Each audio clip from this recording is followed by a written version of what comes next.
Dicap sebagai playboy legendaris, difitnah punya 13 selingkuhan. Padahal nyatanya, Mon hanyalah pemuda lugu yang sedang mencari guru les.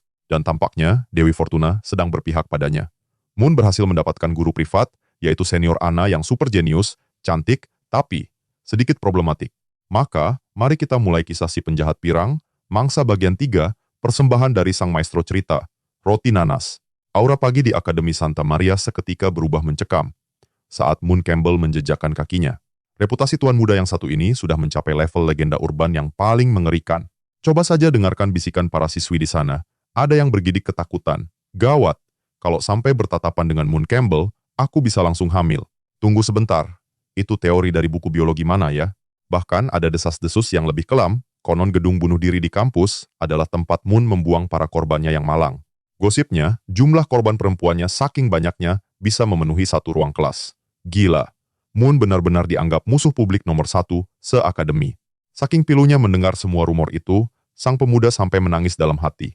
Rasanya dituduh seperti ini benar-benar menyakitkan. Padahal semua tuduhan gila itu tak ada hubungannya dengan diriku yang sekarang. Di tengah badai fitnah, muncullah sesosok gadis dengan tatapan setajam elang. Tak lain dan tak bukan, Ariel Bugar, yang memanggilnya dengan nada dingin. Moon Campbell, reputasimu di sekolah ini benar-benar sampah, ya? Ariel melanjutkan serangan verbalnya tanpa ampun. Kau masih sama seperti dulu kan? Menyuruh anjing liar untuk menggigit orang karena kau sendiri tak punya taring. Kau masih pengecut tak berguna seperti biasa. Kata-kata setajam pedang itu menusuk tepat di jantungnya. Lidah sang ratu angin memang tiada duanya. Moon menatap Ariel tanpa ekspresi, lalu bergumam. Itu sungguh kejam. Si gadis membalas sinis. Begitukah?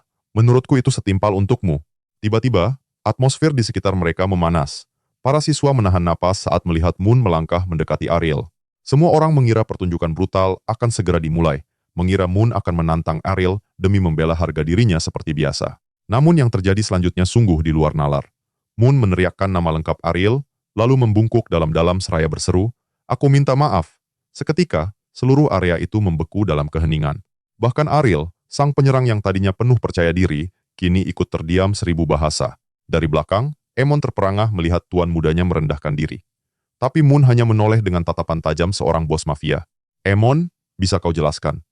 Apa yang sedang kau lakukan di sini?" Emon langsung membusungkan dada dengan bangga. "Demi membalas penghinaan semester lalu, saya bersiap menantang Ariel Bugar." Moon bertanya dengan suara rendah penuh tekanan. "Siapa yang menyuruhmu melakukan ini?" Emon terdiam. Pertanyaan tuannya terasa aneh, membuatnya sedikit membuang muka, dan menjawab, "Tidak ada, ini murni inisiatif saya sendiri. Tidak ada seorang pun yang memberi perintah." Moon langsung memainkan perannya sebagai bos yang bijak. "Hah, kemarilah. Aku harus memberimu pelajaran karena membuat onar dan mengganggu teman sekelas tanpa alasan." Dia menarik Emon mendekat, lalu berbisik dengan nada yang sangat serius. "CSST, jangan memancing keributan sepele seperti ini lagi. Aku punya rencana yang lebih besar. Sekarang, bawa anak buahmu dan minta maaf dengan tulus pada Ariel." Dia bahkan menepuk pundak Emon, seolah meminta maaf meskipun ini bukan kesalahannya. "Setelah minta maaf, pakai 1000 amir ini untuk mentraktir yang lain. Sekalian, bantu aku membubarkan kerumunan ini." Mendengar itu, Emon langsung terharu. Matanya seketika berbinar-binar. Dipanggil bro oleh tuan muda Moon, rasanya seperti meraih sebuah pencapaian legendaris. Detik berikutnya, sebuah pemandangan surreal pun terjadi. Emon dan gerombolannya serempak mendekati Ariel, yang tentu saja langsung memasang kuda-kuda. Tapi di luar dugaan, mereka semua justru membungkuk dalam satu gerakan. "Nona Ariel, kami mohon maaf," teriak mereka serempak. Setelah itu, Emon langsung memberi komando, Oke, bubar. Tidak ada tontonan gratis di sini." Kerumunan pun bubar jalan, menyisakan Ariel yang melongo kebingungan. Dia menatap Emon penuh curiga, lalu beralih ke Moon di sebelahnya. "Rencana busuk apa lagi yang kau siapkan, Moon Campbell?" Moon hanya tersenyum tipis, berusaha memasang wajah paling tulus, seraya membungkuk sopan. "Nona Ariel Bugar, aku sudah benar-benar insaf. Sejujurnya, aku ingin meminta maaf secara pribadi atas semua kebodohanku di masa lalu. Tapi, aku takut, jika kita hanya berdua, kau malah akan salah paham. Kebetulan ada momen yang tepat, jadi aku melakukannya di depan umum." Ariel masih menatapnya dengan selidik, sama sekali belum menelan kata-katanya. "Begitu, ya?" Melihat ekspresi Ariel, Moon jadi ragu dalam hati. Apa permintaan maafku kurang tulus? Ia pun langsung membungkuk lebih dalam lagi. "Aku benar-benar minta maaf atas semua perbuatanku yang keterlaluan dulu, Nona Ariel. Kalau ini belum cukup, haruskah aku bersujud?" Wajah Ariel seketika memerah padam, antara malu dan syok. Cukup, hentikan." Tapi dasar seorang tsundere yang pikirannya bercabang, Ariel justru menemukan teori konspirasi baru sambil mendekatkan wajahnya. Aku tahu sekarang, kau sengaja membuatku lengah, agar bisa mendekati Lea, kan? Saat upacara kedewasaan, matamu itu tidak lepas dari aset berharganya Lea. Jangan coba-coba mengelak. Asal kau tahu, jangan pernah bermimpi menyentuhnya. Aset berharga itu kan hak paten milikku. Wajah Moon memerah padam mendengar tuduhan itu, sambil menepuk dadanya panik. Dengar baik-baik. Agar tak ada lagi salah paham, hari ini akan kubongkar seleraku yang sesungguhnya. Dengan tatapan paling serius, dia memegang pundak Ariel. Sebenarnya, aku ini tim papan rata. Suasana mendadak hening. Dengan ekspresi tanpa dosa, Moon melanjutkan penjelasannya. Aku tak tertarik dengan yang kelebihan muatan sampai sulit diajak berlari. Aku lebih suka yang ringkas dan efisien. Tepatnya, yang mulus seperti jalan tol baru di aspal. Bukannya mengerti, urat emosi Ariel langsung menonjol mendengar perumpamaan itu. Tanpa peringatan, sebuah boga mentah melayang telak, menghantam wajah Moon hingga terpental jauh. Menatap Moon yang terkapar tak berdaya, Ariel meluapkan amarahnya. Aku tahu semua gadis yang dulu kau usik, mereka semua cantik dan berdada besar tanpa terkecuali. Dan sekarang kau bilang seleramu yang kecil, kau jelas-jelas sedang menghinaku kan? Kau masih sama menjijikannya seperti dulu, Moon Campbell. Moon yang panik buru-buru menyeka darah segar dari hidungnya. Itu tadi cuma bercanda. Jangan marah, Nona Ariel. Aku sungguh-sungguh minta maaf. Aku bersumpah tak punya niat buruk padamu. Tenang saja. Aku jamin tak akan ada lagi yang berani mengusikmu di masa depan. Moon bangkit sambil menunjukkan sisa sosis bakar di tangannya. Tadinya aku berniat membawakan hadiah permintaan maaf ke sekolah, tapi sialnya, aku tak membawa apapun selain uang saku 1 juta Amir dari rumah. Sambil menunduk dengan ekspresi pura-pura sedih, Moon menyodorkan sosis itu. Memberikan uang tunai yang kampungan pasti terasa seperti penghinaan untukmu kan? Belum selesai kalimatnya, pemuda itu langsung ngacir tanpa dosa, berteriak dari kejauhan. Persahabatan pria itu suci, tapi makan sate bersama bisa mencairkan dendam masa lalu, tahu. Sudahlah. Nanti ku ganti hadiahnya kalau sempat. Aku cabut dulu. Sambil terus berlari, benaknya berkecamuk.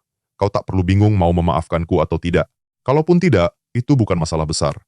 Aku minta maaf murni karena aku yang salah. Jauh di dalam hatinya, ia hanya berharap, semoga kita bisa jadi teman sekelas biasa, bukan musuh. Di sisi lain, Ariel hanya bisa terdiam membeku. Otaknya seolah korsleting sesaat, tangannya memegang sosis bekas sambil menatap punggung Moon yang menjauh. Namun, saat matanya kembali tertuju pada sosis itu, sebuah kesadaran menghantamnya. Tanpa pikir panjang, gadis itu berteriak, "Hei, tunggu sebentar!" Teriakan Ariel yang melengking sampai ke telinga Moon yang sudah cukup jauh. Ia menoleh sedikit, dan matanya terbelalak. Di belakangnya, Ariel sudah berubah menjadi banteng ngamuk yang siap menyeruduk. Moon yang panik 1000 bahasa langsung tancap gas, berteriak histeris seperti orang kesetanan. Tidak, jangan mendekat. Padahal, bagi Ariel yang hidup pas-pasan, uang 1 juta Amir jauh lebih berharga dari sosis bekas ini.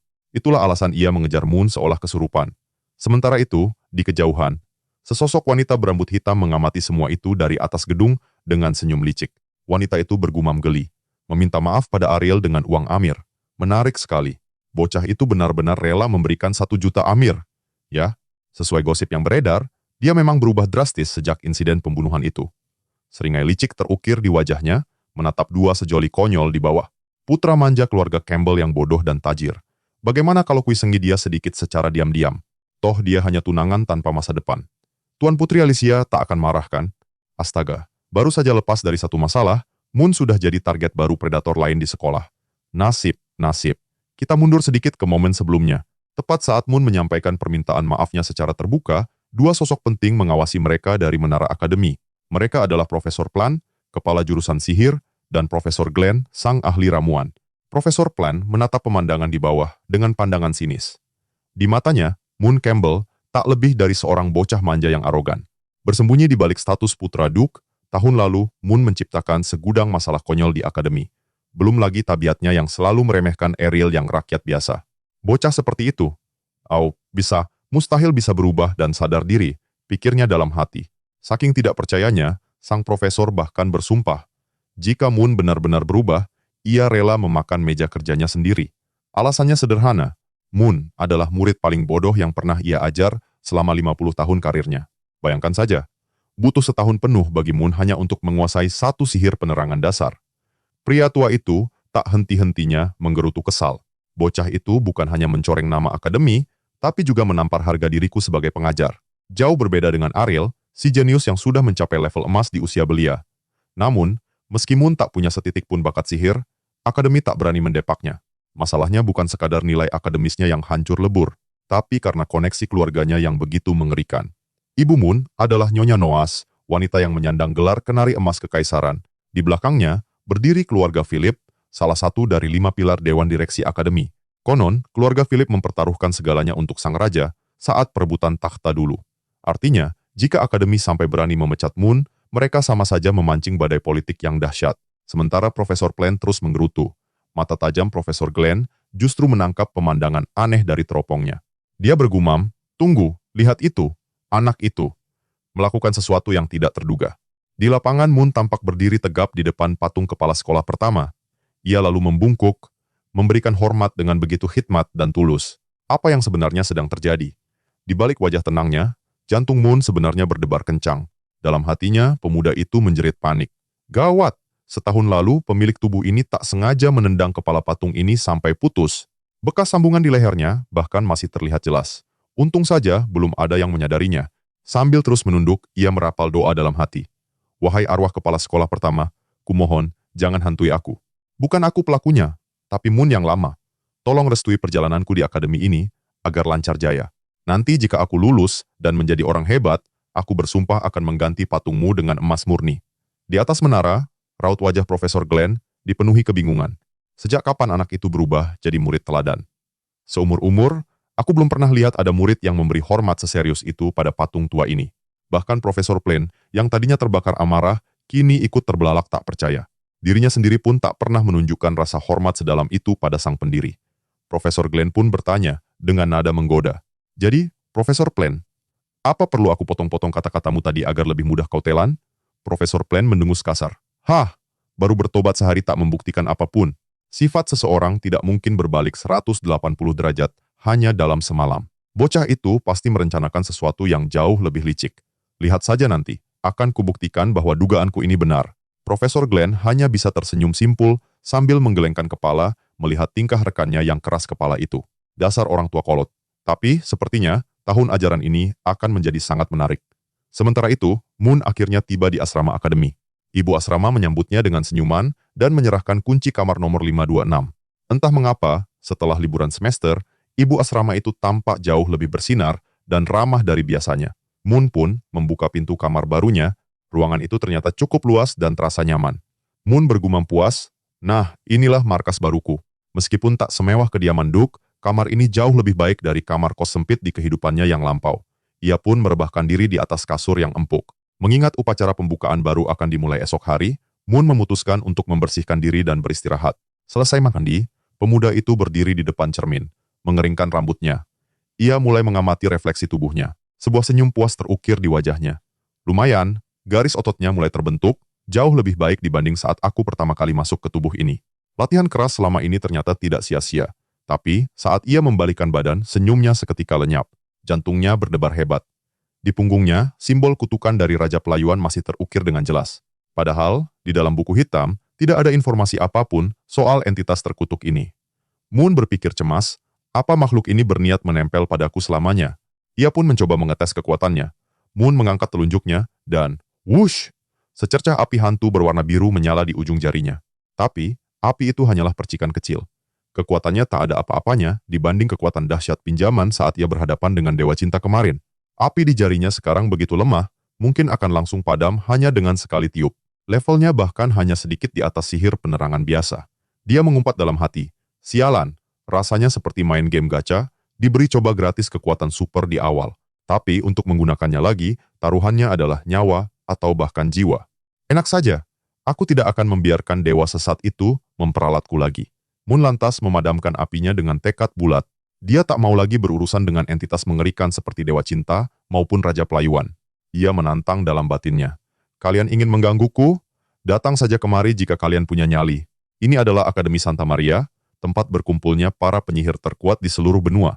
Selama 3 tahun ke depan, aku tak akan melangkahkan kaki seinci pun keluar dari gerbang akademi ini. Itulah strategi bertahan hidup Moon. Berlindung di dalam benteng terkuat. Ia akan memanfaatkan kekuatan akademi untuk melindunginya dari ancaman dunia luar. Sebuah taktik klasik, meminjam pedang orang lain untuk menebas musuh. Tapi Moon sadar, bersembunyi saja tidaklah cukup. dirinya masih terlalu lemah. Ia bergumam, dalam 3 tahun ini, aku harus belajar sihir secara sistematis untuk menjadi lebih kuat. Tapi, sebelum kelas resmi dimulai, jalan pintas tercepat untuk menaikkan level adalah melalui buku hitam itu. Moon kembali memejamkan mata dan menyelam ke dalam dimensi buku hitam. Di sana, sosok satria bernama Arde telah menantinya. Moon menggenggam pedangnya erat-erat, menatap bayangan Arde di hadapannya. Kemarin aku harus mati hampir 200 kali hanya untuk bisa mencapai fase kedua. Dalam 3 serangan ke depan, aku bersumpah akan memaksamu mengeluarkan teknik petir itu. Kak Arde, janjiku untuk meneruskan semangatmu. Akan kupegang teguh. Jadi, tunjukkan semua kekuatanmu. Sementara itu, di asrama putri, sebuah kekacauan kecil baru saja meletus di tengah keheningan malam. Ariel terperanjat saat pintu kamarnya digedor. Sahabatnya, Lea, menerobos masuk dengan napas terengah dan wajah penuh kepanikan. Lea, ada apa? Tumben sekali kau kesini selarut ini. Apa terjadi sesuatu yang darurat? Tanya Ariel heran. Lea, dengan mata polosnya yang berkedip-kedip, mencondongkan tubuhnya dan berbisik penuh rasa ingin tahu. Ariel, ku dengar kabar angin. Kalau Moon Campbell menemuimu dan meminta maaf hari ini. Apa itu benar? Ariel hanya mengangguk santai. Oh, soal itu. Benar kok. Cepat sekali ya beritanya menyebar. Aku sendiri juga heran, dia mendadak bersikap sangat sopan. Jujur saja, auranya jadi aneh sampai bikin merinding. Lea menutup mulutnya tak percaya. Wow, jadi itu berita sungguhan. Kukira hanya gosip murahan. Lea menatap Ariel tajam, sorot matanya berubah serius. Lalu dengan suara lirih yang menusuk, ia bertanya, kalau begitu, apa rumor bahwa kau dan Moon pernah memiliki seorang penerus? Itu juga benar? Seketika, Ariel yang tengah bersantai, tersedak hebat. Hah? Apa yang barusan engkau katakan? Pekik Ariel, matanya membelalak ngeri. Penerus katamu? Konspirasi gila macam apa ini? Tanpa sepatah kata pun, Lea menyodorkan edisi terbaru koran akademi tepat di depan wajah Ariel. Ini jadi berita utama di koran kampus edisi perdana semester ini, Ariel. Judul besarnya terpampang jelas. Skandal cinta terlarang sang ratu angin. Sahabatnya itu mencoba menenangkannya. Tenang dulu, Ariel. Coba kendalikan emosimu setelah membaca ini. Namun semua sudah terlambat. Begitu matanya selesai, melahap setiap kata di artikel itu, amarahnya meledak tak terkendali. Siapa bajingan kurang gizi yang menulis berita sampah ini? Raung Ariel sambil meremukkan kertas koran di tangannya. Lea menjawab dengan suara menciut. Itu. Artikel buatan klub jurnalistik. Sekarang seluruh siswi di luar sana sedang heboh membicarakannya. Menurut rumor yang beredar, kalian berdua dulu adalah sepasang kekasih. Tapi Moon terpaksa meninggalkanmu demi menjaga nama baik keluarganya. Permintaan maafnya hari ini. Katanya cuma taktik untuk menutupi jejak masa lalu kalian. Lea menelan ludah sebelum melanjutkan bagian terburuknya. Yang lebih parah. Gosipnya menyebutkan, kalau saat bersamamu, Moon punya 13 simpanan lain, dan kau dijuluki sebagai kapal induk utama koleksinya. Cukup! Ariel mengangkat tangannya, memotong ucapan Lea. Kepalanya mulai berdenyut sakit. Oke, aku paham situasinya. Besok pagi, aku akan datangi markas besar klub jurnalistik itu. Aku tidak akan membiarkan fitnah murahan seperti ini merusak namaku. Lagi pula, siapa juga yang sudi jadi mantannya? Tiba-tiba Lea menimpali dengan ekspresi polos yang menyebalkan. Sedikit koreksi Ariel, bukan sekadar mantan, tapi mantan yang sudah menghasilkan keturunan. Mendengar itu, Ariel merasa gemas setengah mati, bingung antara ingin marah atau tertawa. Dasar kau Lea, berani-beraninya kau ikut mengejekku ya? Seru Ariel seraya menerkam sahabatnya itu. Sini kau, biar ku periksa. Sepertinya pipimu makin tembam saja belakangan ini. Kebanyakan makan camilan ya? Tidak kok, berat badanku stabil, jerit Lea sambil mencoba melarikan diri. Namun Ariel jauh lebih gesit, ia menggelitik pinggang Lea tanpa ampun. Rasakan ini, ampun Ariel, ampun, aku menyerah. Lea tertawa terbahak-bahak hingga air matanya mengalir. Setelah puas bercanda, suasana tegang pun mencair. Lea merapikan pakaiannya, napasnya masih tersengal. Ia tersenyum tulus pada sahabatnya. Hah, syukurlah. Melihatmu masih bisa tertawa seperti ini membuatku lega. Aku khawatir kau akan tertekan karena gosip gila itu. Besok ada upacara pembukaan, jadi aku harus kembali ke kamarku sekarang. Ariel menatap kepergian sahabatnya dengan sendu. Yah, kenapa buru-buru sekali? Menginap saja di sini. Temani aku semalaman. Namun, Lea menolak dengan halus namun tegas. Tidak bisa Ariel. Setelah ini aku masih harus melanjutkan latihan sihirku. Jadwal latihanku sangat padat. Setelah mengucapkan selamat malam, Lea pun menghilang di balik pintu. Ariel kembali seorang diri di dalam kamarnya yang senyap. Ia merebahkan dirinya ke kasur, menghela napas yang terasa berat. Pikirannya kini beralih pada masalah yang jauh lebih serius ketimbang gosip murahan. Pasar gelap sudah lenyap, sumber uang utamaku hilang sudah, gumamnya getir menatap langit-langit. Mulai besok, aku harus memutar otak lebih keras lagi untuk mencari uang. Sekolah sambil bekerja paruh waktu. Hah, semester ini sepertinya akan jadi neraka. Membayangkan kondisi finansialnya yang di ujung tanduk, gadis itu mengacak-acak rambutnya frustrasi. Sialan, kenapa biaya untuk belajar sihir semahal ini? Sudah harus berjuang mempertahankan absensi, sekarang harus banting tulang cari uang juga. Ditambah lagi urusan dengan klub jurnalistik sialan itu.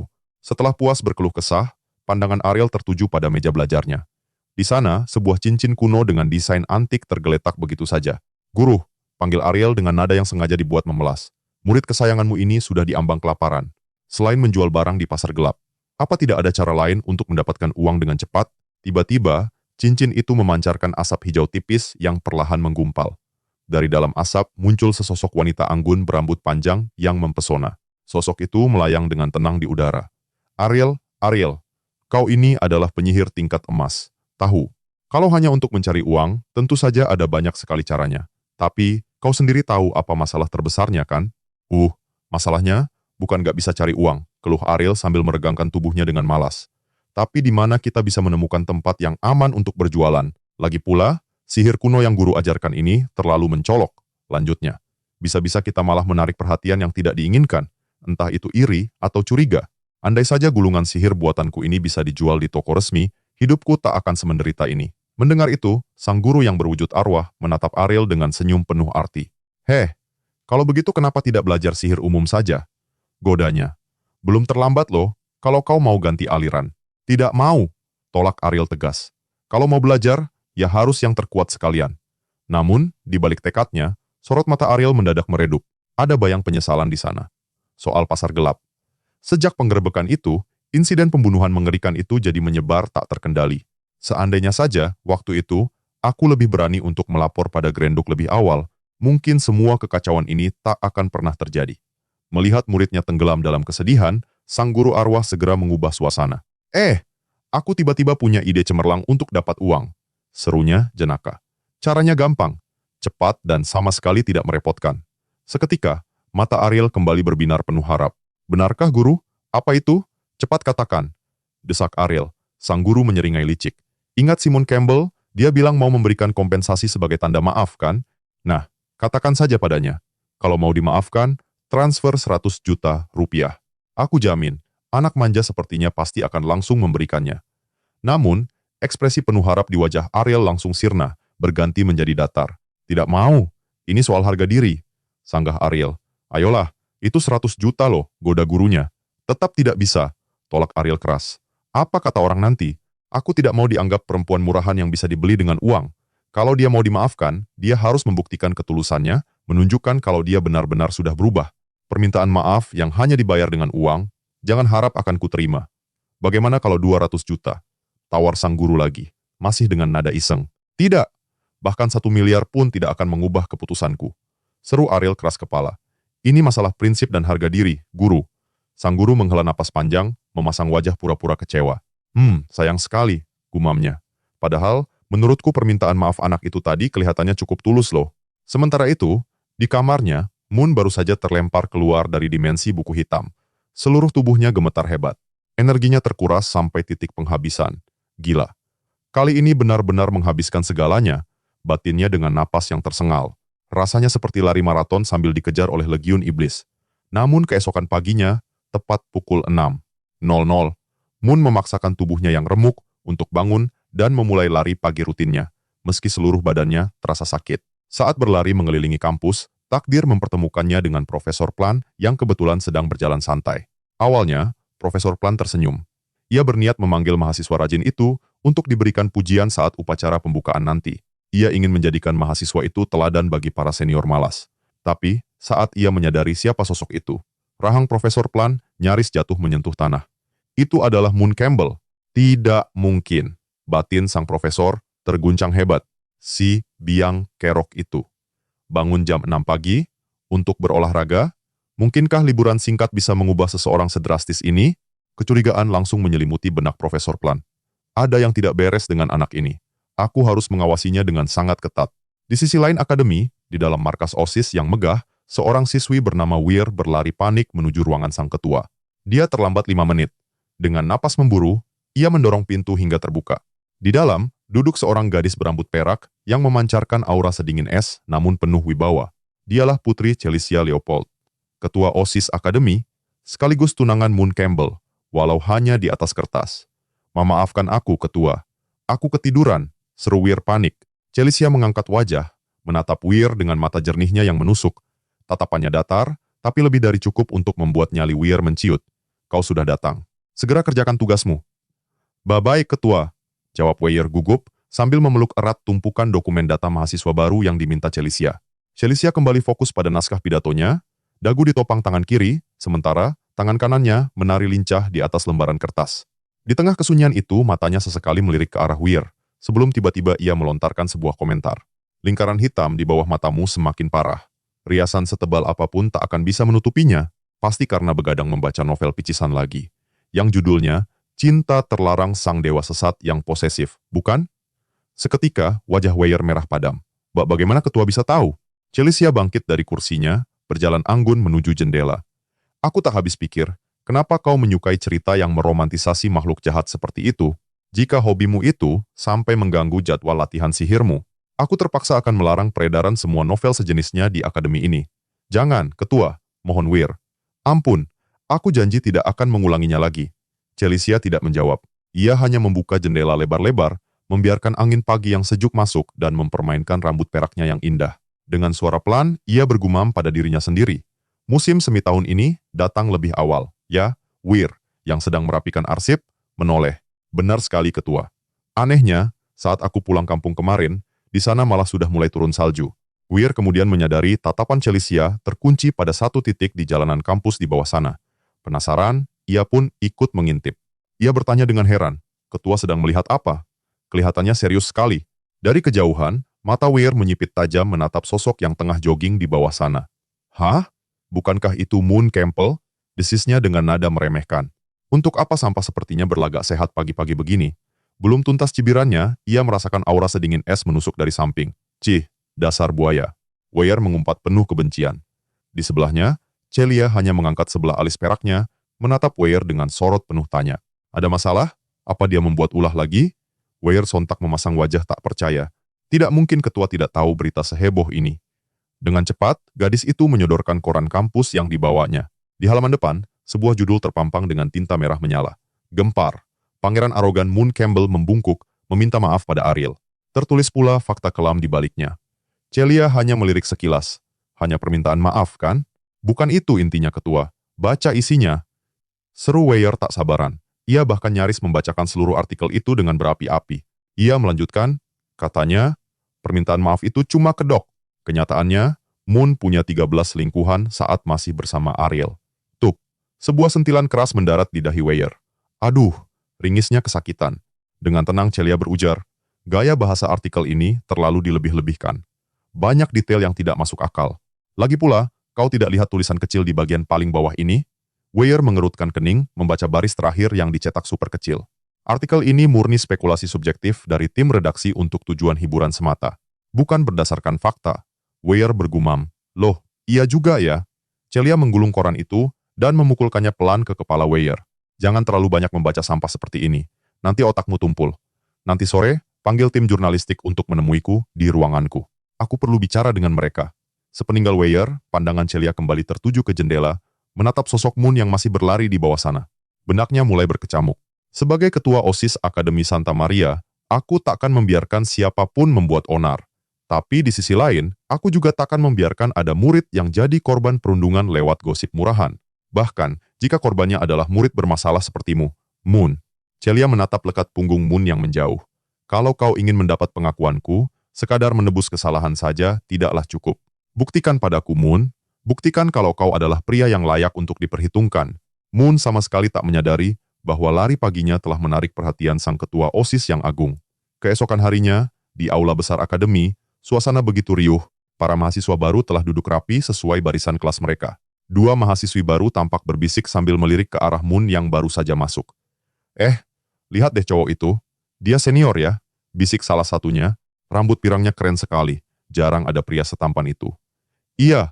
Barusan dia tersenyum ke arah kita," timpal temannya dengan wajah memerah. "Duh, tampan dan auranya terlihat lembut sekali." Moon hanya tersenyum tipis mendengar bisik-bisik itu. Sepertinya para junior ini belum terkontaminasi oleh reputasiku yang melegenda. Itu sebabnya mereka tidak takut padaku. Saat mencari kursi di barisan mahasiswa tahun kedua, Moon melihat dua sosok melambai heboh ke arahnya. Itu adalah Emon dan Gru, dua pengikut setianya. Ia pun berjalan mendekat dan duduk di samping mereka. Wajah Emon dan Gru tampak begitu antusias, seolah tak percaya bos mereka mau datang ke acara resmi seperti ini. Emon berujar, "Tuan muda, kami kira Anda tak akan sudi menghadiri acara membosankan seperti ini." Moon tersenyum santai. "Ya, bagaimanapun ini upacara pembukaan. Aku memang tak peduli dengan junior, tapi masa aku tidak melihat kabar saudara-saudaraku ini?" Emon dan Gru seketika membeku. Detik berikutnya, air mata mereka berlinang karena terharu. "Tuan muda," raung mereka dengan berlebihan. Keributan itu rupanya mengusik seseorang di barisan depan. Ariel menoleh ke belakang dengan wajah jengkel. "Hei, 3 orang bodoh di belakang, bisa diam tidak?" bentaknya galak. "Berisik sekali, jangan mengganggu upacara." Emon yang tak terima bosnya dimarahi, langsung bangkit untuk membalas. "Apa katamu?" Namun, Moon dengan sigap membekap mulut Emon. Ia menatap Ariel dan berkata tulus, "Maafkan kami Ariel, kami akan diam." Melihat sikap Moon yang begitu kooperatif, amarah Ariel pun surut. Dengusnya. Lalu kembali menghadap ke depan. Tak lama berselang, upacara pun dimulai. Suara Weir menggema dari pengeras suara di podium. "Hadirin sekalian, mari kita sambut perwakilan mahasiswa sekaligus Ketua OSIS Akademi Santa Maria. Yang Mulia, Putri Celicia Leopold." Seketika, seisi aula meledak dalam tepuk tangan dan sorak-sorai. "Gila, ini pertama kalinya aku melihat Putri Celia Leopold secara langsung. Cantik sekali, auranya benar-benar berbeda. Aku harus masuk OSIS. Pokoknya harus." Di tengah histeria para mahasiswa, Moon justru terpaku kaget. "Tunggu, Celia itu ketua OSIS?" Batinnya bingung. Ingatanku tentang novel aslinya sudah mulai memudar. Aku benar-benar lupa detail penting ini. Tiba-tiba, ia merasakan hawa dingin merayap di tengkuknya. Di atas panggung, di tengah pidatonya, sepasang mata milik Celia tampak menatap lurus ke arahnya. Tatapan itu, begitu sulit diartikan, membuat Moon sedikit bergidik. Tatapan itu, kenapa mengarah padaku? Batin Moon penuh curiga. Emon dan Gru di sebelahnya justru salah paham, mengira wajah pucatnya adalah tanda dia sedang sakit. Chelsea menarik napas sejenak, lalu melanjutkan pidatonya dengan keanggunan yang sempurna. Namun di telinga Moon, semua itu terdengar sangat standar. Benar-benar klise, persis seperti pidato kepala sekolah di kehidupannya yang lampau. Tak ada yang istimewa. Diam-diam, otaknya mulai menyusun sebuah strategi. Jika Celia adalah ketua OSIS, maka aku harus bergerak lebih hati-hati. Menjadi sosok yang tak terlihat adalah kuncinya. Jangan sampai baru lolos dari satu masalah, malah menjadi target OSIS. Fokus utamaku saat ini adalah belajar sihir dengan tenang, membangun kekuatan, lalu lulus tanpa menarik perhatian. Celia pun mengakhiri pidatonya, dan melangkah turun dari atas panggung. Itu tadi sambutan dari perwakilan siswi kita. Seru pembawa acara. Selanjutnya, mari kita sambut perwakilan dari pihak akademi. Seluruh aula menahan napas, menanti kemunculan sosok yang penuh wibawa. Namun yang keluar sungguh di luar dugaan, sesosok boneka beruang pink yang berjalan terhuyung-huyung sambil memegang megafon. "Halo, murid-murid manisku." Suara dari boneka itu terdengar jenaka, namun sangat janggal. "Perkenalkan, namaku Beruang Pink. Aku adalah pejabat sementara kepala sekolah kalian. Kepala sekolah Hathaway yang asli, sedang ditugaskan oleh atasan untuk sebuah misi khusus. Jadi, sampai beliau kembali, akulah yang akan mengambil alih posisi ini." Mengerti? Seluruh aula membeku, diliputi kebingungan total. Beruang Pink itu melanjutkan, "Sebagai kepala sekolah, aku tak punya banyak pesan. Hanya satu hal, kalau kalian punya masalah hidup atau kesulitan belajar, ingat baik-baik, jangan pernah cari aku. Oke, selamat menikmati semester baru. Dadah." Setelah melempar megafonnya begitu saja, si Beruang Pink melenggang pergi dengan gaya yang luar biasa angkuh dan menyebalkan. Moon hanya bisa terpaku di kursinya, rahangnya seolah mau lepas. Yang benar saja, batinnya, merasakan kekecewaan yang mendalam. Padahal ekspektasinya sudah setinggi langit untuk bertemu kepala sekolah legendaris itu. Dalam potret masa mudanya, beliau adalah wanita dewasa yang cantik dan mempesona. Kenapa yang muncul malah badut beruang dari belakang panggung? Celia menatap tajam ke arah Beruang Pink yang baru saja turun. "Mengapa ayahanda Kaisar mengirimmu untuk mengurus akademi?" tanya Celia penuh selidik. "Apa mereka tidak takut kau malah menciptakan kekacauan di sini?" Si Beruang Pink hanya merentangkan tangan mungilnya, memasang pose sok imut. "Aduh, mana mungkin aku berbuat onar? Aku ini kan duta perdamaian sejati." Tatapan Celia berubah sedingin es. "Kau yakin?" "Tentu saja, aku jamin," jawab Beruang Pink. Suaranya mendadak berubah sedikit genit. Tuan Putri Celia, jangan menatapku seolah aku ini sampah dong." Aku jadi bergairah.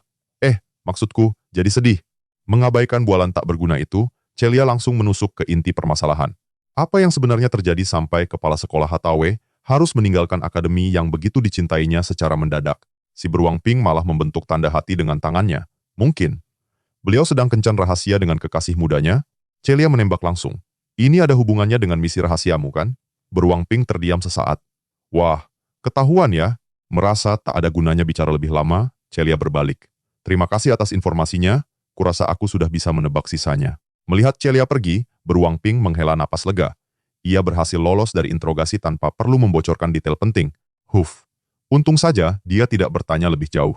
Fakta bahwa sosok sekuat beruang pink, yang kekuatannya setara bencana alam, sampai harus bersumpah pada dewa untuk merahasiakan kepergian kepala sekolah. Itu menandakan bahwa situasinya sangatlah serius. Level bahayanya sudah mencapai tingkat maksimal.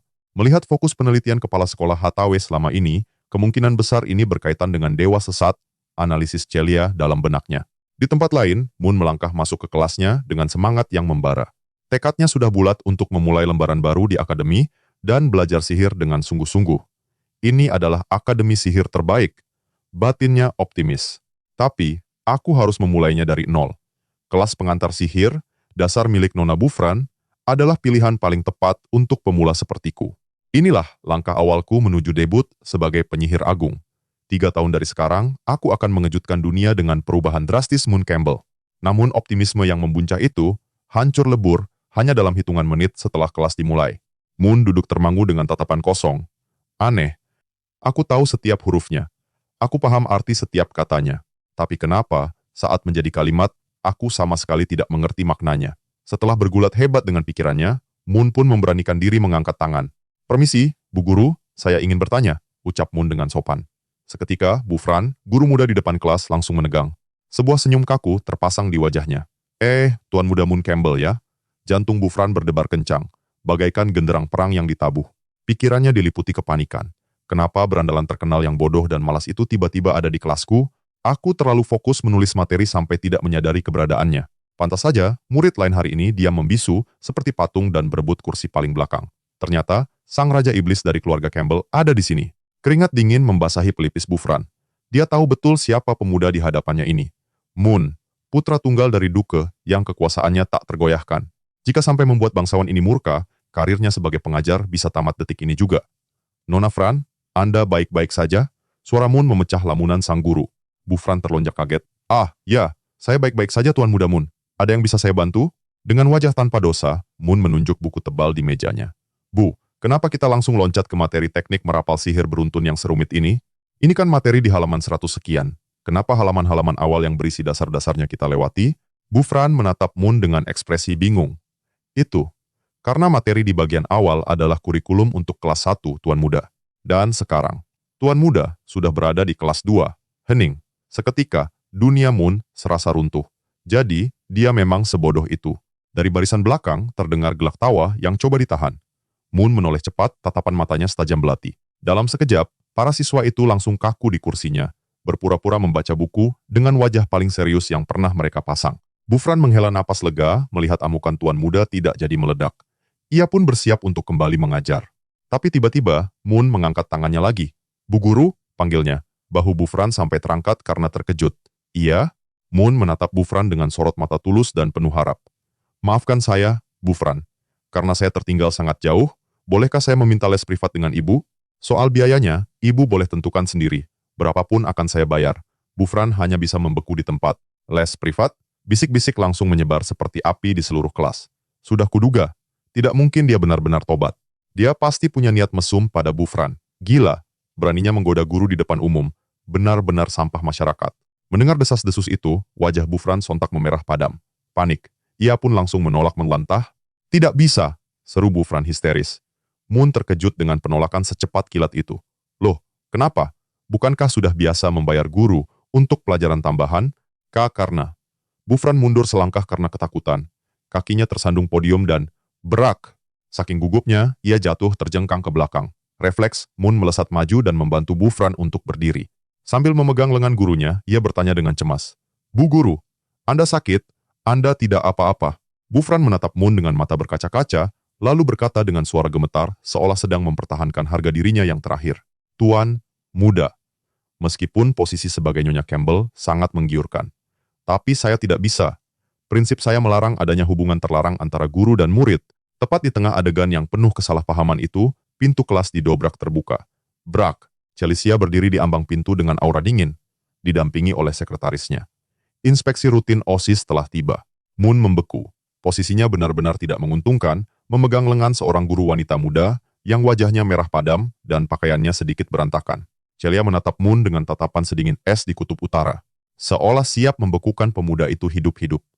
Gadis berambut perak itu bersuara rendah namun menusuk, "Moon Campbell, apa yang sedang kau perbuat?"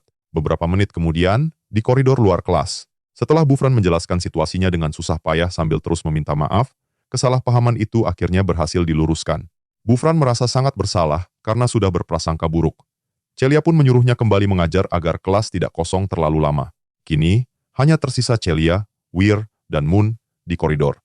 Weir menatap Moon penuh curiga. "Kau serius hanya ingin meminta les privat? Tidak ada niat lain?" Moon mengangguk mantap. "Tahun lalu aku hampir tidak pernah masuk kelas. Isi kepalaku benar-benar kosong. Jadi, aku butuh seorang guru untuk mengejar semua ketertinggalanku." Sambil menggaruk kepalanya yang tidak gatal, ia menambahkan, "Aku sama sekali tidak menyangka Bufran akan salah paham sampai separah itu." Wajah Celia masih terlihat serius, namun aura membunuhnya sudah menghilang. Mengganggu ketertiban kelas adalah sebuah pelanggaran. Tapi, karena ini murni kesalahpahaman, OSIS tidak akan menghukummu. Namun ingat, jaga sikapmu mulai sekarang. Reputasimu itu sudah sangat buruk. Wajar jika orang lain mudah curiga padamu. Soal masalah belajarmu, sebagian besar dosen sibuk dengan riset mereka, jadi akan sulit mencari waktu untuk les privat. Saranku, ajukan saja permohonan untuk menjadi auditor di kelas 1. Kau bisa mengulang semua pelajaran dasar bersama para mahasiswa baru. Setelah memberikan saran, Celia berbalik dan melangkah pergi. Weir masih sempat menjulurkan lidahnya untuk mengejek Moon sebelum akhirnya menyusul sang ketua. Moon pun berdiri sendirian di koridor, merenungkan saran Celia. Mengulang di kelas 1 memang masuk akal. Gumam Moon, "Aku tidak masalah jika harus duduk bersama adik kelas. Urat maluku sudah lama putus, tapi masalah terbesarnya adalah waktu. Jika aku mengulang, aku akan terlambat lulus selama 1 tahun." Dia mendesis pelan. "Aku tidak punya waktu selama itu." Tiba-tiba, sebuah ide gila melintas di kepalanya. "Tunggu dulu. Aku kan punya sebuah cheat." Mata Moon seketika berbinar terang. "Jika aku pergi ke perpustakaan dan meminta Arde untuk merekam semua isi buku sihir, aku bisa mempelajarinya di dalam dimensi latihan." Moon merasa dirinya adalah seorang jenius saat itu. Di dalam dimensi latihan, waktu memang mengalir jauh lebih lambat dari dunia nyata. "Aku bisa melahap ribuan buku dalam sekejap." Sebuah teori yang sempurna. Aku memang jenius." 10 menit berselang, di sudut area baca perpustakaan akademi, seorang gadis menawan berambut gelap tampak menutup bukunya. Dialah Anna, kakak kelas yang terkenal modis, sekaligus sedikit usil. Ia menguap bosan. Udara dingin begini bikin malas baca," keluhnya manja. Sorot matanya yang tajam menyapu seisi ruangan, seolah mencari hiburan untuk mengusir jenuh. Pandangannya lalu terkunci pada sesosok pemuda berambut emas yang tengah serius memilih buku. Anna menopang dagu, seulas senyum jahil terukir di bibirnya. Wah, bukannya itu si tuan muda kaya yang terkenal bodoh itu. Siapa ya namanya? Moon? Kebetulan sekali, aku sedang bosan. Mengerjainya sepertinya akan seru." Di sisi lain, Moon sama sekali tak menyadari bahwa seekor predator cantik kini tengah mengincarnya. Fokusnya tercurah pada buku dasar teori mana, sambil menyusun strategi di dalam benaknya. Oke, misi dimulai. Pertama, rekam seluruh isi buku ini ke dalam buku hitam. Kedua, masuki dimensi latihan.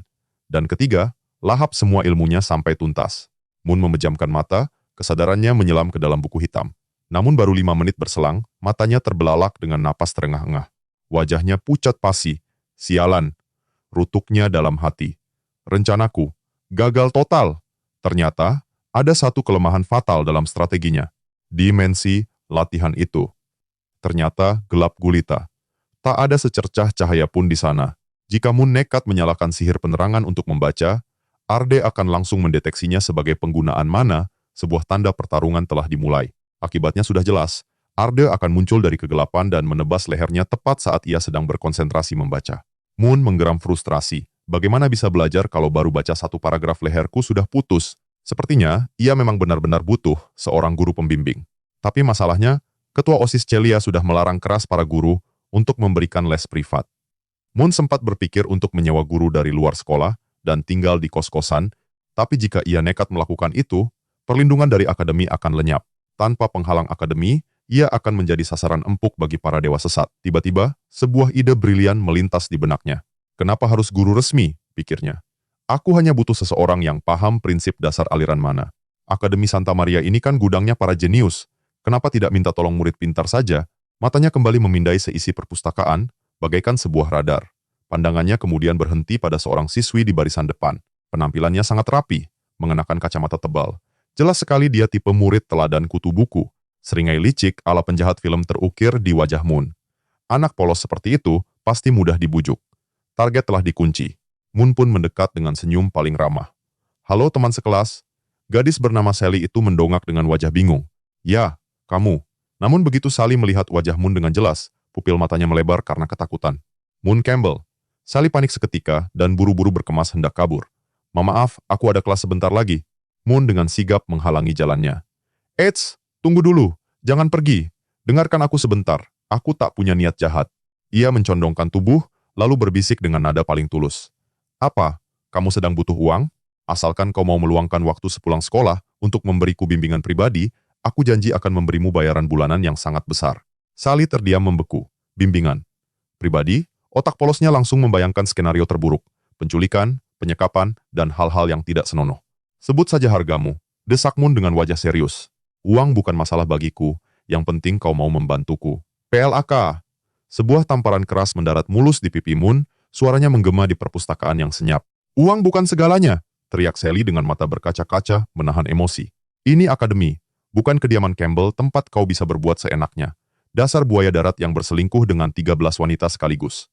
Setelah meluapkan amarahnya, Sally memeluk erat buku-bukunya lalu lari tunggang langgang, meninggalkan Moon yang membeku dengan pipi memerah. Moon hanya bisa bengong, otaknya masih mencoba memproses apa yang baru saja terjadi. Oke, disebut buaya darat aku masih terima. Tapi selingkuh dengan 13 cewek, gosip dari mana lagi itu? Saat ia meratapi nasibnya, seorang gadis berkacamata dengan aura dewasa menghampirinya. Adik kelas, dilarang membuat keributan di perpustakaan, tegur gadis itu dengan nada tegas. Moon menoleh.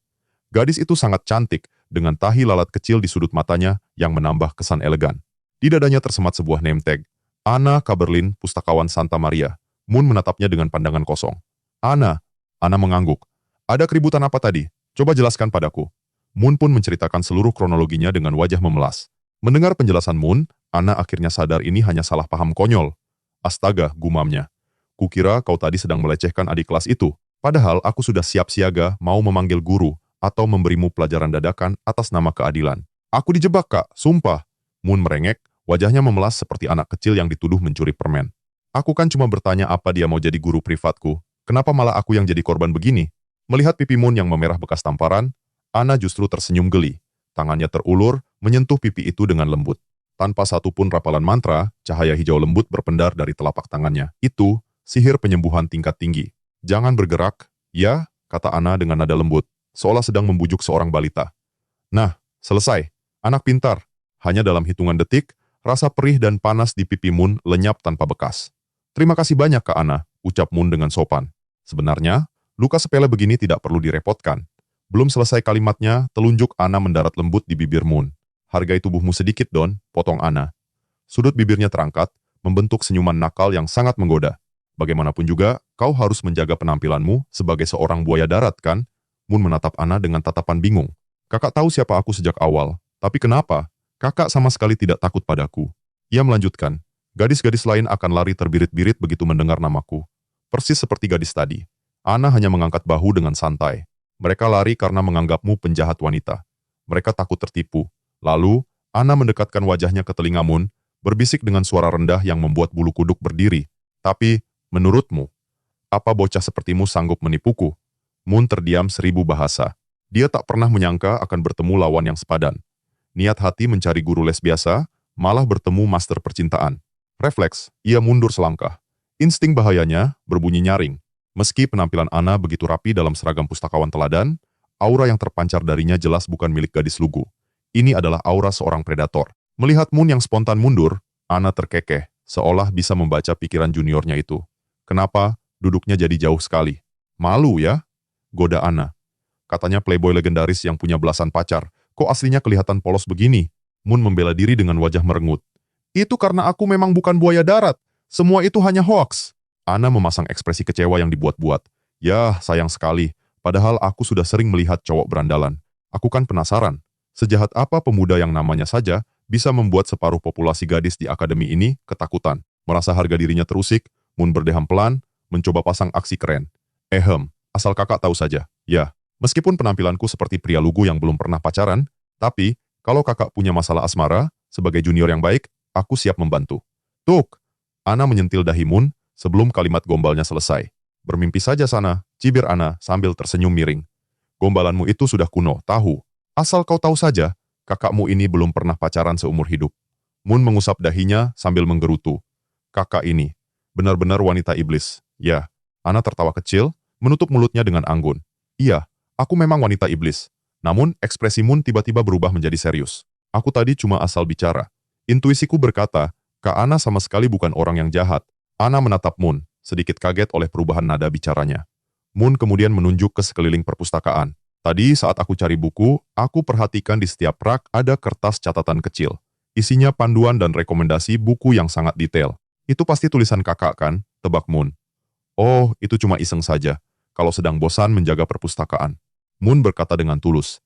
Kakak sebenarnya adalah orang yang sangat berhati lembut.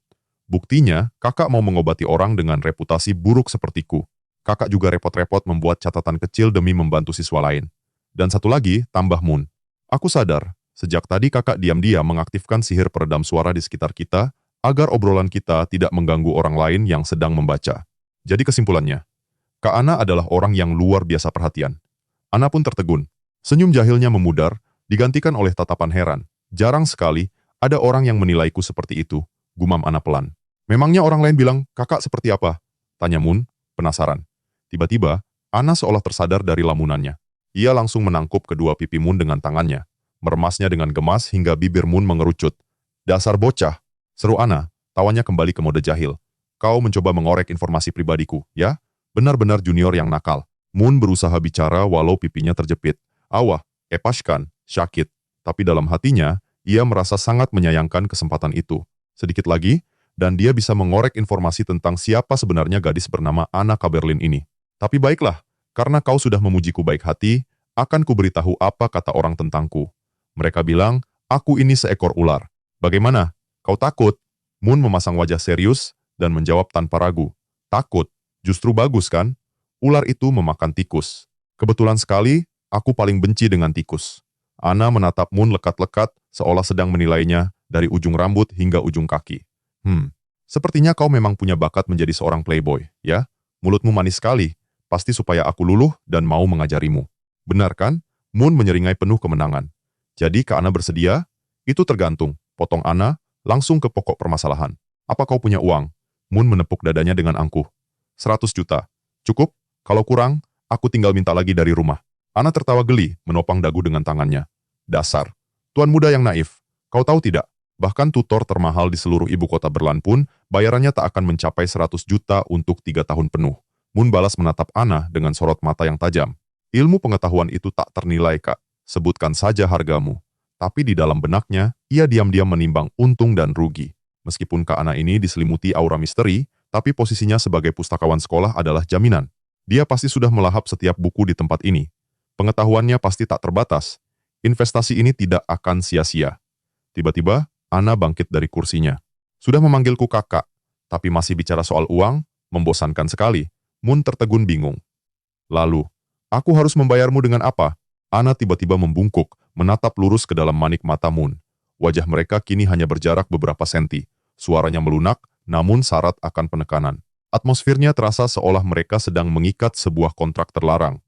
Untuk sekarang, simpan saja uangmu, bisik Ana. Tapi suatu hari nanti saat aku menagih bayaranku, kau tidak akan bisa menolakku, kan? Di bawah tatapan yang seakan mampu menelanjangi jiwanya itu, Moon seolah terhipnotis. Tanpa sadar, kepalanya mengangguk. Tentu saja. Ana langsung menyambar pergelangan tangan Moon. Ayo, ikut aku.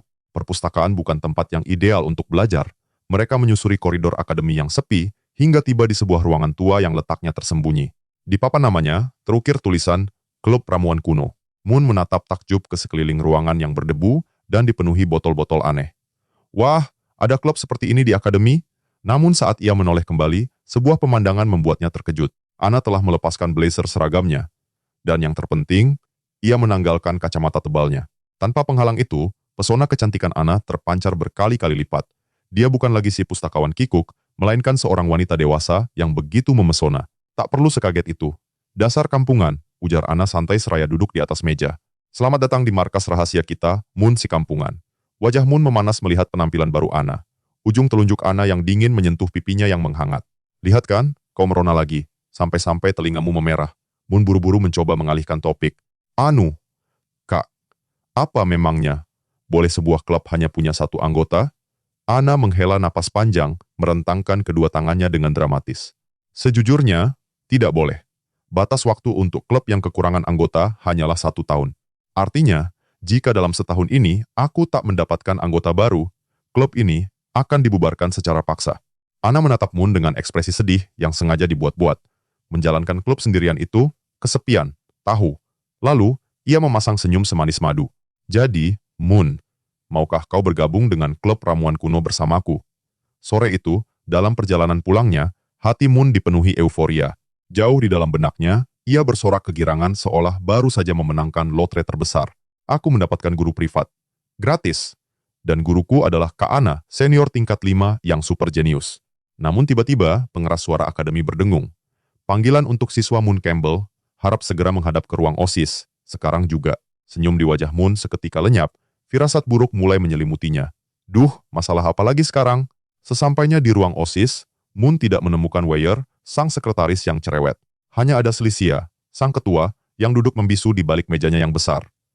Keheningan di ruangan itu terasa begitu mencekam. Moon merasa bak seorang terdakwa yang menanti vonis hakim. Ia panik dalam hati, jangan-jangan dia akan membahas insiden saat aku tak sengaja melihat celana dalamnya di upacara kedewasaan. Tak sanggup menahan keheningan yang menyesakkan, Moon memberanikan diri untuk bicara. Anu, ketua, apakah ada? Ada sebuah laporan yang masuk, potong Cilicia tiba-tiba, mengenai kasus pelecehan. Apa kau tahu sesuatu? Jantung Moon terasa berhenti berdetak, habislah aku. Ini pasti tentang gadis di perpustakaan tadi, pikirnya ngeri. Keringat dingin mulai membasahi pelipisnya. Tapi Moon berusaha sekuat tenaga memasang wajah tanpa ekspresi. Sama sekali tidak, ketua, jawabnya dengan nada yang dibuat setenang mungkin. Aku menghabiskan sepanjang hari belajar di perpustakaan.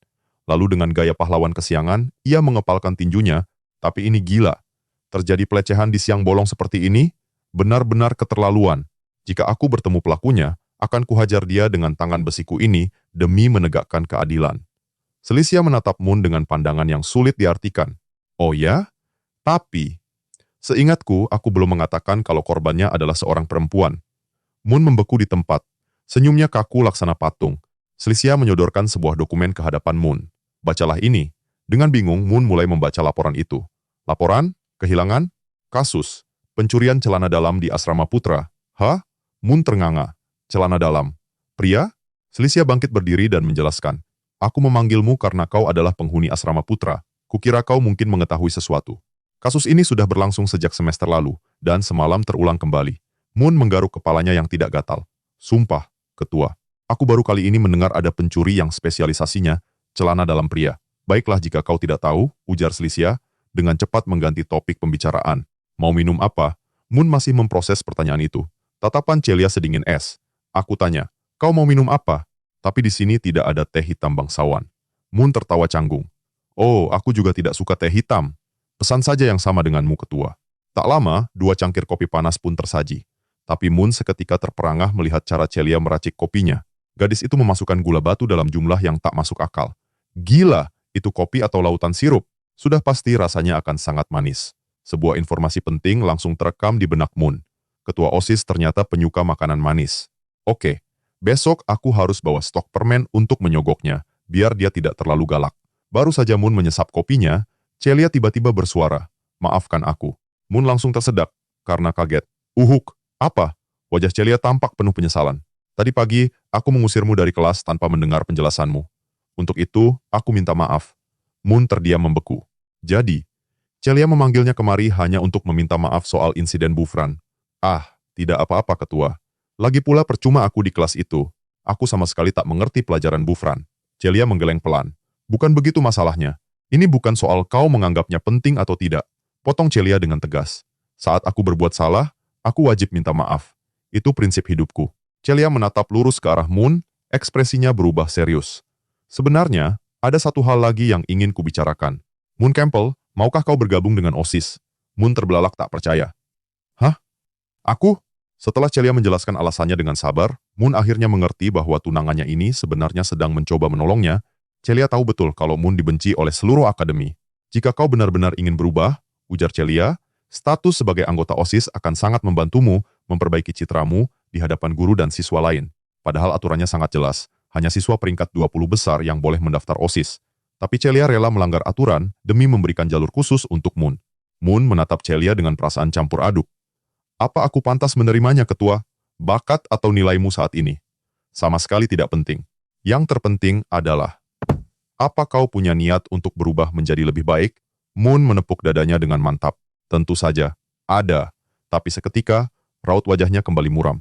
Tapi ketua, reputasiku di sini sudah hancur tak bersisa. Seluruh kekaisaran tahu kita ini bertunangan. Kalau ketua memasukkanku lewat jalur belakang, apa kata orang nanti? Mereka akan menuduh ketua melakukan nepotisme. Itu akan menjadi noda permanen dalam reputasimu. Celia menggeleng keras. Aku tidak peduli kata orang, tapi aku peduli. Seru Moon dengan suara yang tiba-tiba meninggi. Celia sampai terlonjak kaget. Moon mengepalkan tangannya, menumpahkan semua isi hati yang selama ini terpendam. Insiden memalukan di pesta kedewasaan itu. Sumpah, itu bukan keinginanku, tapi karena itu, nama baik ketua ikut tercemar. Aku merasa sangat bersalah. Suara Moon terdengar getir. Ketua adalah putri mahkota, calon ratu di masa depan. Berhubungan dengan sampah sepertiku hanya akan merugikanmu. Jalan terbaik bagi kita berdua adalah membatalkan pertunangan ini. Moon menatap Celia dengan tatapan memohon. Jadi kumohon, jangan membuatku merasa lebih bersalah lagi. Biarkan aku memperbaiki diriku sendiri tanpa harus menyeret nama baik ketua. Celia tertegun. Dia hampir tak percaya dengan apa yang baru saja ia dengar. Moon Campbell, batin Celia, kau benar-benar sudah berubah. Celia menghela napas panjang, lalu mengangguk pelan. Baiklah, tawaran masuk OSIS hanyalah undangan, bukan paksaan. Jika kau menolak, aku tidak akan memaksamu. Terima kasih atas pengertiannya, ketua, ujar Moon sambil membungkuk hormat, lalu berbalik untuk meninggalkan ruangan. Begitu pintu tertutup dan Moon berada di koridor yang sepi, dia langsung mengembuskan napas lega yang teramat panjang. Phew, akhirnya aku lolos juga, gumamnya sambil menyeka keringat dingin. Niat Celia memang baik, tapi kalau aku masuk OSIS, aku akan diawasi 24 jam penuh. Kapan aku bisa latihan secara rahasia? Lagi pula, Celia dan Ariel adalah tokoh utama dengan aura protagonis yang kuat. Mereka itu magnet masalah. Sedangkan aku, hanyalah penjahat sampingan yang kebetulan kaya. Kalau terlalu dekat dengan mereka, bisa-bisa aku hanya akan berakhir menjadi tumbal dalam cerita mereka. Moon membulatkan tekadnya. Pokoknya, hindari mereka sebisa mungkin. Tiba-tiba, dari ujung lorong, Emon dan Gru berlari tergopoh-gopoh dengan wajah panik. Bos Moon, Anda tidak apa-apa, teriak mereka dengan napas tersengal-sengal. Ternyata, saat mendengar pengumuman Moon dipanggil ke ruang OSIS, mereka langsung berinisiatif mengumpulkan pasukan untuk menyelamatkan bosnya. Tapi lucunya, begitu mendengar kata OSIS, para berandalan lain yang biasanya mengikuti Moon langsung ciut nyalinya dan kabur tunggang langgang. Pada akhirnya, hanya Emon dan Gru yang nekat datang. Meskipun lutut mereka gemetaran hebat karena takut, Moon menatap bingung tingkah mereka. Kenapa kalian sepanik itu? Memangnya OSIS itu sarang monster? Gru menjawab dengan wajah pucat pasi, masih trauma. Bos lupa? Ketua OSIS, sebelum Putri Celia, adalah pangeran kedua yang terkenal tiran dan kejam itu. Dia suka menyiksa murid sesuka hatinya. Banyak siswa yang hilang atau dikeluarkan gara-gara dia. Walaupun Putri Celia kini memimpin OSIS, tetap saja itu adalah kandang singa keluarga kerajaan. Siapapun yang terjebak di sana, nasibnya akan tamat. Mendengar itu, hati Moon sedikit tergerak. Ternyata dua anak buahku ini punya loyalitas juga, batinnya terkesan. Saat yang lain lari tunggang langgang, hanya mereka berdua yang nekat kembali untuk menolongnya. Untuk menguji kesetiaan mereka, Moon membawa keduanya ke markas rahasia mereka, sebuah bangunan kelas tua yang terbengkalai. Di tempat itu, Moon berbicara serius dengan Emon. Terungkaplah sebuah fakta. Ayah Emon adalah tangan kanan ayah Moon, Duke Campbell. Ayah Moon pernah mempertaruhkan nyawa demi menyelamatkan karir dan hidup ayahnya Emon di medan perang. Itulah alasan Emon bersumpah melindungi Moon seperti adiknya sendiri. Sementara Gru, dia hanyalah rakyat biasa yang berhasil masuk akademi lewat beasiswa berkat kejeniusannya dalam alkimia dan alat sihir. Dulu, Gru kerap menjadi sasaran perundungan para bangsawan sombong hanya karena latar belakangnya yang miskin. Hingga suatu hari, Moon yang dulu kebetulan lewat saat Gru sedang dipukuli tanpa ampun, tanpa ragu, Moon menghardik para perundung itu hingga lari ketakutan. Sebelum pergi, ia berkata pada Gru, Lain kali, katakan saja kau orangku jika ada yang berani mengganggumu. Sejak momen itu, Gru mendedikasikan hidupnya untuk Moon. Oke, kesetiaan dua orang ini sudah terbukti. Moon menatap kedua rekannya dengan tajam. Dengar baik-baik, mulai sekarang aku punya sebuah rencana besar. Semua parasit yang hanya menumpang nama dan uang, kita singkirkan. Aku hanya butuh kalian berdua. Moon menunjuk Emon. Emon, fokuslah menempa fisik dan sihirmu. Setiap hari Jumat, kau akan menjadi rekan latih tandingku. Aku butuh lawan yang sepadan. Lalu, Moon mengeluarkan sebuah kartu emas dan memberikannya pada Gru. Gru, kartu ini berisi dana sebesar 500.000 Amir. Sebagai anak teknik, kau pasti kenal banyak jenius miskin sepertimu dulu. Perintah Moon terdengar tegas. Gunakan dana ini untuk mensponsori riset mereka. Bantulah mereka yang berbakat namun terhambat biaya. Mata Gru terbelalak. Bos, apa ini artinya kita akan membentuk pasukan rahasia untuk menggulingkan OSIS? Moon menjentikan jarinya di depan wajah Gru. Ceke, visimu terlalu sempit kawan. Akademi ini hanyalah permulaan. Perjalanan kita masih sangat panjang. Seketika, mata Emon berbinar, imajinasinya melayang liar. Wah, Tuan Muda adalah tunangan Putri Celia, calon permaisuri. Jika Tuan Muda membangun faksi kekuatan sejak dini, itu artinya Tuan Muda bersiap untuk menguasai panggung politik kekaisaran di masa depan. Padahal, isi kepala Moon jauh lebih simpel dan pragmatis. Batinnya berkata, pokoknya aku harus hidup aman. Siapa tahu nanti aku tertimpa masalah lagi. Kalau aku berinvestasi pada para jenius ini, saat mereka sukses nanti, aku tinggal menikmati hasilnya dan meminta perlindungan mereka. Menjadi investor terbesar adalah jalanku. Melihat kedua rekannya yang terjebak dalam delusi agung, Moon tak kuasa menahan tawa. Emon berbisik pada Gru dengan wajah serius. Lihat kan, pantas saja Tuan Muda berubah total setelah liburan. Benar, sahut Gru dengan takjub. Siapa sangka, tujuan akhirnya adalah menjadi penguasa bayangan seluruh kekaisaran. Sayangnya, kalimat terakhir itu sampai ke telinga Moon. Tawanya seketika lenyap. Suasana menjadi hening. Hah? Apa-apaan itu? Batin Moon kebingungan. Siapa yang mau menguasai dunia? Aku cuma ingin hidup tenang, tahu. Namun, melihat binar di mata Emon dan Gru, Moon sadar kesalahpahaman epik ini tak bisa lagi diluruskan. Bantahannya hanya akan memadamkan semangat mereka. Ya, sudahlah, pikir Moon pasrah. Jika delusi ini memacu mereka jadi orang hebat, kenapa tidak? Kesuksesan mereka adalah keuntunganku juga. Anggap saja ini investasi masa depan. Moon berdeham, memasang aura penuh wibawa. Baguslah jika kalian memahami visi besarku. Laksanakan rencana ini dengan sempurna. Malam ini, aku traktir makan. Siap bos. Seru mereka serempak. Sejak hari itu, Emon berlatih bagai kesetanan, bertekad menjadi pedang setia bagi Moon, layaknya sang duke yang melindungi rajanya. Sementara Gru, ia langsung merancang rencana kuliah ganda, teknik sihir, dan manajemen bisnis, demi membangun pilar ekonomi untuk kekaisaran bayangan milik Moon. Moon hanya bisa pasrah, terserah kalian sajalah. Di tempat lain di ruang OSIS yang megah, Putri Celia tengah menikmati cheesecake istana sambil membaca dengan tenang. Tiba-tiba, pintu ruangannya terbuka kasar. Weir menerobos masuk dengan napas tersengal-sengal. Ketua, ini gawat. Celia dengan anggun menyeka bibirnya. Tenanglah, Weir. Kenapa kau sepanik itu? Klub jurnalistik berulah lagi, lapor Weir. Mereka menyebar berita palsu, dan kali ini para guru juga menjadi korban. Mata Celia seketika menyipit tajam. Ia mengambil koran dari tangan Weir. Hanya dengan membaca judulnya, aura di sekitar Celia berubah menjadi sedingin es. Mereka benar-benar sudah kelewatan, gumamnya dingin, beraninya mereka menyebar fitnah rendahan di akademiku. Celia bangkit dari kursinya. Aku akan menemui mereka sekarang juga. Lalu, kuenya bagaimana? Tanya Weir polos. Habiskan saja, jawab Celicia dingin sambil berlalu. Oh, sekalian bereskan tumpukan dokumen itu ya. Terima kasih. Lembur lagi, keluh Weir dengan wajah merana. Sementara itu, di markas klub jurnalistik yang temaram, brak, Ariel menggebrak meja dengan emosi meluap. Di hadapannya, duduk Mingot Raymond, ketua klub jurnalistik yang memasang tampang super bosan. Jelaskan ini sekarang juga, teriak Ariel sambil menunjuk koran di tangannya. Kalian sudah gila, Judul macam apa ini? Mantan pacar Moon Campbell, sang kapal perang tak terkalahkan. Kalian pikir ini lucu? Ini pencemaran nama baik? Mingot justru dengan santai mengorek kupingnya. Aduh, berisik sekali. Penjelasannya, kan ada di tulisan kecil di bawah itu. Memangnya ada yang baca tulisan sekecil semut begitu? Bentak Ariel. Kalian sengaja kan? Mingot menguap lebar. Dengar, Ariel, aku sedang sibuk. Tidak ada waktu meladeni dramamu. Langsung ke intinya. Apa maumu? Ariel berkacak pinggang. Tarik semua koran yang sudah beredar. Rilis permintaan maaf resmi dan klarifikasi kalau berita itu hoaks. Kalau tidak, Mingot tertawa meremehkan. Kalau tidak, mau apa? Mengajakku duel? Ejeknya. Dengar ya, Nona Manis. Koran itu tak akan pernah ditarik. Berkat skandalmu, oplah kami meroket. Penjualannya memecahkan rekor. Aku justru sedang memikirkan judul untuk besok. Sang kapal perang mengamuk, mengancam kebebasan pers. Tubuh Ariel gemetar menahan amarah yang membara. Dasar, terima kasih pujiannya, balas Mingot enteng. Tiba-tiba, terdengar ketukan pintu yang cepat dan tegas. Tok, tok, tok. Pintu pun terbuka. Celicia masuk dengan aura yang membekukan seisi ruangan. Ariel terkejut. Celicia, kenapa kamu di sini? Celicia mengangguk singkat pada Ariel. Selamat malam, Ariel. Kemudian, tatapannya beralih, menusuk tajam ke arah Mingot, dan, untukmu.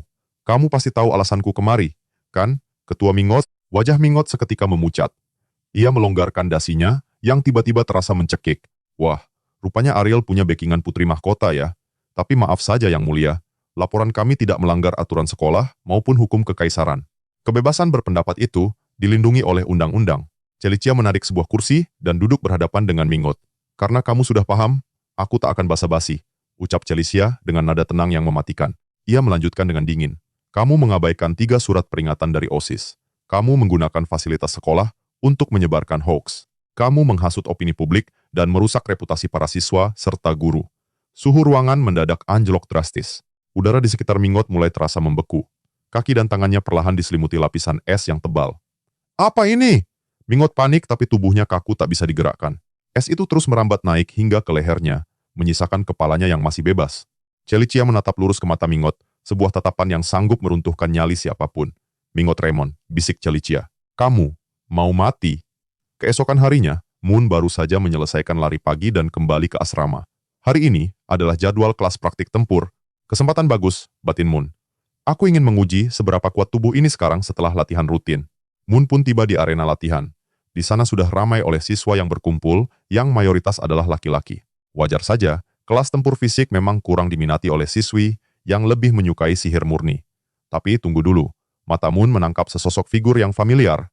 Ariel ada di sana. Gadis itu sedang melakukan pemanasan dengan gerakan yang sangat lincah. Waduh, ada Ariel. Batin Moon waspada, jangan sampai kontak mata, cari aman. Moon pun memilih sudut yang jauh dari Ariel. Sementara itu, Ariel juga menyadari kehadiran Moon. Anak manja itu ternyata datang juga. Tumben sekali. Tak lama kemudian, Pak Kait, guru praktik tempur yang berotot kekar, memasuki arena. Selamat pagi, para calon ksatria, seru Pak Kait dengan suara menggelegar. Hari ini, kita langsung praktik. Saya mau lihat apakah selama liburan kalian hanya bermalas-malasan atau benar-benar berlatih. Ia melanjutkan sambil mengeluarkan sebuah kotak undian. Sistemnya undian acak. Siapapun yang kemampuannya menurun, siap-siap kena hukuman fisik dari saya. Para siswa bersorak tegang. Pak Kait merogoh kotak dan mengambil 2 bola nomor.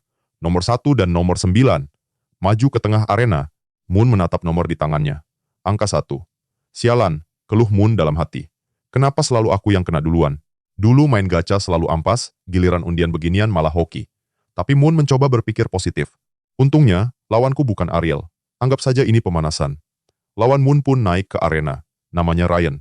Moon sampai menelan ludah. Badan Ryan luar biasa besar, ototnya seperti binaragawan profesional, dan wajahnya sangat boros. Sama sekali tidak tampak seperti anak SMA. Ini murid atau tukang pukul? Batin Moon ngeri. Mana levelnya sudah petarung tingkat 2 menengah lagi? Ini bakal susah. Moon menggaruk kepalanya sambil tersenyum canggung. Mohon kerjasamanya ya bro, jangan galak-galak. Ryan hanya mengangguk tanpa ekspresi. Sedingin tembok beton. Di tribun penonton, Ariel mendecakkan lidah kecewa. Yah, sayang sekali bukan aku lawannya. Kalau aku yang dapat nomor 9, sudah kuhajar dia habis-habisan secara legal. Tiba-tiba, suasana di tribun menjadi riuh. Seorang siswa nomor 23 berteriak heboh, membuka bursa taruhan dadakan. Ayo, ayo, taruhan dibuka! Laga perdana Tuan Muda Moon Campbell melawan sang monster, Ryan. Siapa yang berani bertaruh untuk Moon? Peluangnya 1/10? Di tribun penonton, atmosfer memanas hingga ke titik didih. Hujan cemoohan menggema, ditujukan hanya pada Moon. Halah, si Moon itu cuma jago merayu wanita, seru seorang siswa.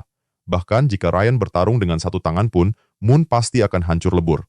Siswa nomor 23, yang menjadi bandar dadakan, tersenyum licik seraya mengguncang toples berisi uang. Tenang semuanya. Kita tidak bertaruh siapa pemenangnya, karena hasilnya sudah pasti. Kita akan bermain dengan sistem serangan waktu.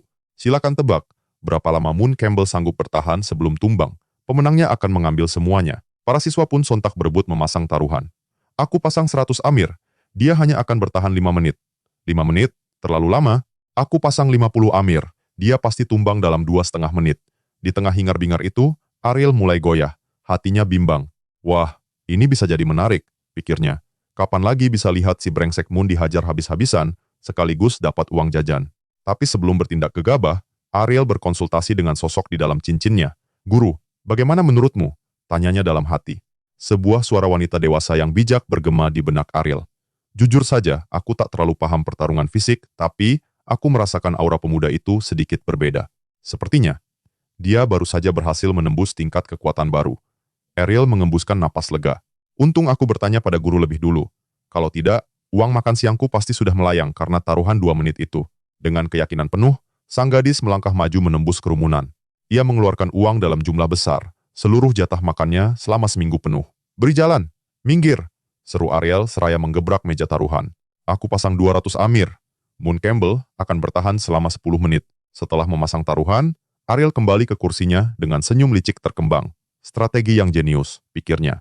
Meskipun Moon sudah naik ke tingkat 2, mustahil baginya untuk mengalahkan Ryan. Tapi, kalau hanya untuk bertahan hidup sambil berlari menghindar selama 10 menit, seharusnya dia bisa, kan? Imajinasi Ariel pun melayang liar. Dia sudah membayangkan tumpukan uang yang akan dimenangkannya. Kalau aku menang, nanti malam aku bisa pesta, tambah paha ayam goreng, dan ditutup dengan kue panini mahal itu. Ah, memikirkannya saja sudah membuat lapar. Sementara itu di arena, Ryan melangkah menuju rak senjata. Wajahnya sedingin es, namun batinnya bergejolak meremehkan. Jadi, ini yang namanya Moon Campbell. Sosok yang disebut Tuan Besar sebagai makhluk terkutuk yang dibenci kelima penguasa, ternyata wujudnya selemah ini. Di seberang arena, Moon mengamati lawannya dengan tatapan setajam elang. Tubuh sebesar itu, pergerakannya pasti lambat, analisis Moon dalam hati. Untuk melawan tipe tanker seperti dia, aku harus bermain cepat, pukul dan lari. Aku juga harus menemukan cara untuk menghancurkan konsentrasinya, memaksanya bermain kasar dan ceroboh. Keduanya pun mengambil senjata pilihan mereka. Ryan mengangkat sebuah Zan Madao, pedang raksasa pemotong kuda, hanya dengan satu tangan seolah benda itu tak berbobot. Matanya menyipit saat melihat senjata pilihan Moon. Kau yakin mau melawan dengan mainan sekecil itu? Ejek Ryan. Moon memutar sepasang belati kembarnya dengan lincah. Pedang panjang terlalu berat dan merepotkan. Aku tidak terbiasa. Belati ini jauh lebih pas untukku. Ryan hanya mengangkat bahu. Terserah saja. Cepat atau lambat, kau tetap akan bertekuk lutut. Sang wasit telah bersiap meniup peluit, tanda pertarungan dimulai. Namun sedetik sebelumnya, Moon tiba-tiba mengangkat tangan. Tunggu sebentar, ada satu hal yang membuatku sangat penasaran. Tuh, seru Moon dengan senyum ramah yang penuh muslihat. Ryan menunda kuda-kudanya. Apa? Moon menunjuk ke arah otot-otot kekar di tubuh Ryan. Ototmu itu pasti hasil dari latihan keras bertahun-tahun kan? Keren sekali, lanjutnya dengan nada polos yang dibuat-buat. Orang-orang bilang, pria yang rajin berolahraga itu sangat menarik bagi wanita.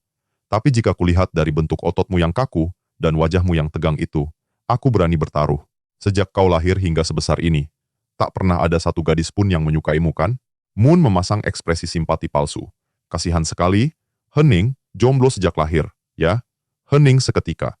Wajah Ryan yang semula datar, perlahan memerah, lalu berubah ungu legam saat amarahnya meledak. Brengsek kau, raung Ryan. Harga dirinya, sebagai seorang pria, remuk berkeping-keping. Sore itu di arena pertarungan, atmosfer terasa begitu mencekam dan berat. Ryan si raksasa, lawan dari Moon, tampak gelisah. Pikirannya diliputi paranoia. Bagaimana dia bisa tahu? Apa jangan-jangan dia mengetahui identitasku? Batin Ryan dilanda kepanikan. Tatapan santai Moon justru membuatnya semakin curiga. Ternyata, Ryan menyembunyikan kekuatan dahsyat bernama rahmat ilahi di dalam tubuhnya. Dia khawatir Moon mampu mendeteksi kekuatan itu. Logika Ryan seketika melompat pada kesimpulan paling ekstrem. Jika dia tahu rahasiaku, ini akan sangat berbahaya. Dia memang hanya tuan muda bangsawan yang lemah, tapi karena sudah begini, apapun risikonya, aku takkan membiarkan dia keluar dari arena ini hidup-hidup. Batin Ryan. Seiring aura membunuhnya yang menguar pekat, Ryan memasang kuda-kuda bertarung, otot-ototnya menegang, siap menerkam mangsanya. Di sisi lain, Moon hanya berdiri santai, tersenyum bangga karena umpannya berhasil memancing emosi sang monster. Wasit, Pak Kait, telah siaga di posisinya, dan dengan satu aba-aba. Pertarungan pun dimulai. Ryan langsung menerjang maju, niat membunuhnya terpancar dengan jelas. Auranya meledak dahsyat bagaikan badai kuning yang siap menerkam. Akan tetapi, Moon yang sekarang bukanlah pecundang yang sama. Dengan ketenangan yang luar biasa, ia menggumamkan sebuah teknik. Langkah bayangan Z. Seketika, tubuh Moon lenyap dari pandangan, menyisakan kilatan bayangan hitam elegan yang menembus pertahanan Ryan. Sebelum lawannya sempat berkedip, Moon telah muncul tepat di belakangnya. Sebuah serangan tunggal yang bersih mendarat telak di tengkuk Ryan. Keheningan menyelimuti arena, cukup satu serangan. Keduanya membeku di tengah lapangan, yang kini diselimuti debu tebal akibat benturan energi barusan. Seluruh penonton seakan tak bisa memproses apa yang baru saja mereka saksikan. Bahkan Ariel, sang guru, hanya bisa ternganga tak percaya. Para siswa yang sebelumnya yakin Moon akan kalah telak, kini hanya bisa melongo dengan keringat dingin yang mengucur deras. Detik berikutnya, pakaian yang dikenakan Ryan hancur berkeping-keping. Menyaksikan itu, Pak Kai tak bisa menahan senyum bangganya. Ia pun mengangkat tangannya tinggi-tinggi dan mengumumkan sang pemenang. Moon Campbell. Sontak para penonton meledak dalam keriuhan. Duel berakhir secepat kilat. Padahal Ryan adalah murid peringkat 3 besar di angkatan mereka. Si sampah, Moon Campbell, benar-benar menang. Dari tribun VIP, Guru Ariel, roh yang tersegel di dalam cincin, mengamati pertarungan itu dengan tatapan tajam. Performanya sungguh luar biasa. Tak hanya cepat, gerakannya juga sangat lincah. Meskipun kekuatan fisiknya masih kurang, namun teknik yang ia gunakan, namun sebelum ia menyelesaikan analisanya, Ariel menyadari ada yang aneh dengan muridnya. Ariel, yang biasanya paling berisik, kini malah terdiam 1000 bahasa. Tapi keheningannya bukan karena terkejut atas kemenangan Moon, melainkan karena uang jajan seminggunya yang ia pertaruhkan, kini lenyap tak bersisa. Begitu tersadar, Ariel langsung menangis meraung-raung. Tidak, aku tidak terima, 200 amirku. 200 amirku melayang. Sementara itu di arena, Moon melihat lawannya yang masih mematung, lalu dengan santai melemparkan sebuah kantong koin ke arahnya. Sambil tersenyum tipis, Moon berkata, di dalamnya ada 500 amir. Anggap saja ganti rugi untuk bajumu. Dan soal ucapanku sebelumnya, tentang kau tidak populer di kalangan wanita, itu hanya provokasi agar kau serius. Aku sama sekali tak bermaksud menghinamu. Moon menepuk bahu Ryan dengan lembut, layaknya seorang mentor yang bijak. Justru sebaliknya, otot-ototmu yang kokoh itu adalah bukti dari kerja kerasmu setiap hari. Aku tak tahu selera wanita, tapi sebagai sesama pria, Moon menoleh sedikit dengan senyum tulus. Menurutku, kau sangat keren. Sikap disiplinmu, kekuatan, dan bahkan keindahan ototmu itu, semuanya terlihat luar biasa. Mengenai pacar, aku yakin kau belum memilikinya, hanya karena belum bertemu orang yang bisa menghargai semua usahamu. Kau pasti akan menemukannya suatu hari nanti. Namun, di balik kata-kata manis itu, pikiran Moon bekerja dengan sangat pragmatis. Akan sangat merepotkan jika aku punya masalah dengan orang sekuat dia. Lebih baik aku menenangkannya dan bermain aman. Akan tetapi, bukannya luluh, amarah di hati Ryan justru semakin membara. Matanya berkilat penuh kebencian saat ia bergumam dengan suara syarat dendam. Pria rupawan sepertimu, yang terlahir dengan sendok perak di mulutnya. Mana mungkin bisa mengerti penderitaanku? Dasar orang kaya terkutuk. Sore harinya, Moon menuju gedung klub untuk sesi les privat bersama seniornya, Anna Kaberlin. Kak Anna, aku datang untuk kelas. Sapa Moon seraya membuka pintu yang tak terkunci. Namun begitu pintu terbuka, sebuah pemandangan tersaji di hadapannya, membuat jantungnya sebagai seorang remaja berdebar kencang. Di sana ada Anna, namun tanpa seragamnya. Ia hanya mengenakan piyama rajut longgar yang mengekspos bahu mulusnya, serta paha jenjangnya yang terbalut stoking hitam menggoda. Rambutnya yang tergerai sedikit acak-acakan, semakin menambah daya pikatnya. Ah, aku sedang membuat ramuan. Tunggu sebentar, ya? Jawab Anna dengan santai, seolah penampilannya itu adalah hal yang wajar. Tapi Moon yang gugup bukan main, wajahnya sudah memerah padam. Ia hanya bisa membuang muka sambil terbata-bata menanyakan pakaian Anna. Anna yang akhirnya menyadari arah pembicaraannya pun menjelaskan, oh, maksudmu ini piyamaku. Aku membuat ramuan sejak semalam, jadi kuputuskan untuk menginap. Karena hanya ada aku di klub, kupikir tak perlu repot memakai seragam. Ia lalu berpose sedikit, memamerkan pakaiannya. Piyama ini baru loh, bagaimana? Bagus kan? Tanyanya dengan polos. Moon, dengan wajah yang masih merah padam, hanya bisa mengacungkan jempolnya. Ia buru-buru mengalihkan pembicaraan ke aroma ramuan yang sedang dibuat agar tak dicap mesum ramuan ini. Wanginya enak sekali. Pantas saja, kakak selalu wangi. Ternyata, ini rahasianya. Iya, tapi tidak semua ramuan wangi, kok, jelas Anna sambil mengaduk kuali berisi cairan merah muda. Kalau ramuan yang baunya busuk, biasanya kubuat di atap gedung agar aromanya tidak menyebar. Ramuan di dalam kuali itu sendiri sebenarnya masih membutuhkan proses lebih lanjut. Namun karena prosesnya masih panjang, Anna meninggalkan kualinya sejenak dan memutuskan untuk memulai sesi les privat mereka. Dan, dengan itu, kelas pun dimulai. Anna dengan saksama menjabarkan dasar-dasar ilmu sihir. Walau busananya sungguh menguji iman, Moon berjuang keras menyerap setiap mantra, mencatat semua poin krusial hingga jam 3 sore tiba. Pelajaran hari ini cukup sampai di sini, tutup Anna. Saat Moon merapikan buku dan hendak pamit, sebuah suara tiba-tiba menahannya. Tunggu sebentar, jangan pulang dulu, cegah Ana mendadak. Ada satu hal yang butuh bantuanmu. Jantung Moon langsung berdebar kencang. Dia menahanku, apa ini ajakan makan malam? Benaknya berandai-andai penuh harap. Ana tersenyum begitu manis, tapi di baliknya terpancar aura kelam yang pekat. Ini ramuan spesial yang kubuat khusus untukmu. Silakan dicoba. Senyum di wajah Moon seketika sirna. Pupus, sudah harapan kencan romantis, ia ternyata hanya akan jadi kelinci percobaan untuk ramuan misterius tanpa uji klinis. Tadi kau bilang aromanya wangi, kan? Kalau begitu, takkan ada masalah, bukan? Ujar Ana, menunjuk sebuah kuali besar yang masih bergolak. Mendengar itu, Moon hanya bisa membeku, menatap cairan pink di hadapannya dengan penuh horor. Sesi les privat berbaju tidur ini ternyata cuma jebakan. Akhirnya, Ana membongkar niat sesungguhnya, membuat Moon merasa terjebak dalam perangkap maut. Dengan senyum tanpa rasa bersalah, Ana menjelaskan, "Maaf belum memberitahumu soal ini, tapi kurasa sekarang belum terlambat kan? Karena kau sudah resmi menjadi anggota klub ramuan kuno, kau harus tahu semua kegiatan kita." Ana menunjuk tumpukan kitab usang di atas mejanya. "Lihat buku-buku itu, di dalamnya ada resep-resep ramuan purba yang telah musnah. Tugas kita adalah menerjemahkan naskah itu dan menghidupkannya kembali. Ini bukan sekadar hobi, tapi riset utamaku sebagai mahasiswi tingkat akhir." Moon mengangguk mengerti. Pantas saja namanya klub ramuan kuno. Tapi nalurinya yang tajam langsung menangkap bahaya. "Tunggu, ramuan dari resep kuno yang tak jelas asal-usulnya? Apa ini aman untuk diminum? Tak ada efek samping yang aneh?" Tanyanya penuh keraguan. Dengan penuh keyakinan, Ana menjawab lembut. "Tentu saja, akulah master ramuan terhebat di seluruh akademi ini. Dan uji coba ramuan adalah bagian dari aktivitas klub." Melihat Moon yang masih bimbang, Ana pun mengeluarkan jurus andalannya. Ia duduk di atas meja dengan pose yang memikat. "Tenang saja. Ramuan yang kau pegang itu sudah pernah kuracik dan kuminum sendiri. Itu adalah ramuan transmutasi. Efeknya hanya mengubah penampilanmu sementara, mungkin jadi kucing, anjing, atau benda mati. Sama sekali tidak berbahaya bagi tubuh manusia," tambahnya meyakinkan. Moon menatap cairan merah muda itu dengan ngeri. "Jadi kucing atau anjing?" "Betul, hanya efek kosmetik. Masalahnya, saat kuminum kemarin, tak ada efek apapun. Itulah sebabnya aku butuh sampel lain, yaitu dirimu. Aku, Ana jujur." Seketika, Moon teringat trauma masa lalunya soal ramuan. "Aduh, Kak Ana, bukannya aku tak mau membantu, tapi aku punya trauma psikologis dengan ramuan sihir. Aku butuh waktu untuk mempersiapkan mentalku." Mendengar itu, Ana segera mengubah taktiknya. Kekerasan tak akan berhasil, ia harus menggunakan kelembutan. Ia menarik Moon mendekat hingga pemuda itu terjatuh lembut di pangkuannya. Mode pelayanan bintang 5 pun diaktifkan. "Sudah, berbaring saja di sini, biar kakak suapi," bisik Ana lembut. "Anak pintar, anak pintar. Moon anak yang baik kan? Jangan tegang begitu. Ramuannya tidak pahit kok, rasanya manis." Dalam posisi pasrah dan mungkin sedikit menikmatinya, Moon akhirnya membuka mulut. Namun, bukan suapan lembut yang ia dapatkan. Ana justru menuangkan ramuan lewat korong yang langsung dijejalkan ke mulutnya.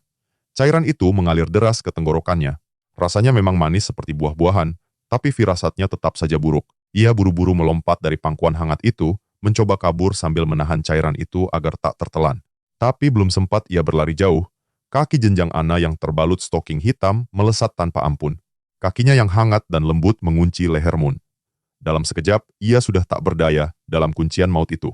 Ana pun tak lupa mengingatkan, "Bagaimana? Jangan coba-coba dimuntahkan ya." Diperlakukan seperti ini, Moon sudah tak sanggup lagi. Ia hanya bisa pasrah memegangi kaki Ana sambil bergumam lirih, "Aku menyerah. Sudah kutelan semuanya." Setelah memastikan ramuannya habis tertelan, barulah Ana melepaskan kunciannya. Sambil mengamati lekat-lekat, ia bertanya penuh semangat, "Bagaimana rasanya? Ada perubahan? Kau merasakan sesuatu?" Moon meraba-raba seluruh tubuhnya. Sepertinya tidak ada. Aku tidak merasakan apa-apa," jawabnya polos. Seketika, bahu Ana merosot lemas. Semangatnya langsung menguap. "Yah, berarti gagal total. Memang sulit sekali merekonstruksi resep kuno. Tingkat kegagalannya sangat tinggi," keluhnya. Mode cerianya langsung berubah jadi mode hemat daya. "Aku sudah seharian mengawasi ramuan ini." Begitu santai sedikit, rasa lelahnya langsung menyerang, gumam Ana sambil menguap. Tanpa basa-basi, ia merebahkan diri di sofa dan mengusir Moon secara halus. "Aku mau tidur sekarang. Kuncinya ada di laci ketiga. Tolong kunci pintunya saat kau keluar, ya." Tanpa peringatan, Ana langsung terlelap di sofa, seolah tak punya beban. Moon hanya bisa terpaku, bingung dengan situasi ini. Tapi, seorang pria sejati tak akan meninggalkannya begitu saja. Moon pun meraih jaketnya, lalu dengan lembut menyelimuti tubuh Ana agar tak kedinginan. "Kalau begitu, selamat malam, Kak Ana," bisiknya pelan, seraya membungkuk hormat. Jauh dari sana, di gedung rektorat, Atmosfer terasa membara. Jauh lebih panas dari drama kecil Ana. Profesor Plan menerjang masuk ke ruangan rektor sementara. Dengan amarah yang membuncah, ia langsung menggebrak meja si beruang pink. Kenapa kau menonaktifkan Grand Aegis lapis ketiga tanpa persetujuan? Jelaskan ini padaku, rektor sementara. Baginya, sistem pertahanan utama akademi tak boleh disentuh sembarangan. Namun, si beruang pink tetap tenang, mengisap rokoknya seolah tak terintimidasi sama sekali. Sederhana saja. Biayanya terlalu mencekik, jawabnya santai. Aku sudah melihat laporan keuangan akademi ini. Biaya perawatannya saja melahap 20% dari anggaran tahunan. Tidakkah itu pemborosan yang luar biasa? Plan semakin tak mengerti. Apa ini perintah dari Yang Mulia Kaisar, atau inisiatifmu sendiri? Si beruang mengembuskan asap. Memangnya apa bedanya? Saat ini, akulah rektornya. Maka, keputusanku adalah hukum di akademi ini. Tapi Plan tak gentar. Perisai itu ada untuk melindungi para murid. Jika dinonaktifkan, bagaimana dengan nasib mereka? Melihat kegigihan Plan, si beruang pink akhirnya mulai menunjukkan taringnya. Tatapan main-mainnya sirna, berganti sorot mata tajam yang menusuk. Profesor Plan, kau yang biasanya cemerlang, kenapa mendadak jadi begitu naif?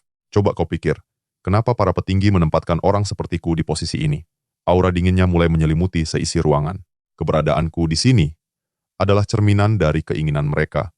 Para petinggi sudah muak dengan metode pendidikan lembek yang memanjakan murid. Kau mengerti? Mendengar itu, Plan berusaha menyanggah. Tapi, mereka semua masih anak-anak. Si beruang terkekeh sinis. Lupa, aku juga pernah jadi murid di sini. Di generasiku, puluhan nyawa melayang tiap tahun. Tapi angkatan kita dikenal sebagai generasi emas. Dan, kitalah, yang kini menjadi pilar penyangga kekaisaran. Sejak perisai sialan itu dipasang, para murid menjadi lemah. Kehidupan nyaman dan aman ini justru telah meracuni mental mereka. Tak ada lagi generasi emas yang lahir dari tempat ini. Plan terhenyak. Ia sadar, ini bukan soal anggaran. Ini adalah sebuah reformasi brutal. Ia ingin terus melawan. Namun tatapan rektor sementara itu membungkam segalanya. Rencana awalnya adalah latihan intensif, baru perisai dinonaktifkan sebulan kemudian. Sayangnya, pada insiden. Sebuah insiden tak terduga membuat jadwalnya harus dipercepat. Kata insiden itu seketika membuat darah Profesor Plan seolah membeku. Insiden tak terduga? Si beruang menyeringai licik, seraya melempar sebuah benda kecil ke atas meja. Benda itu, sebuah artefak kuno. Kau tahu cara menggunakannya, bukan? Dulu, bukankah kau sendiri yang mengajariku? Melihat artefak itu, Profesor Plan membeku di tempat. Kenapa? Benda itu bisa ada di sini lagi.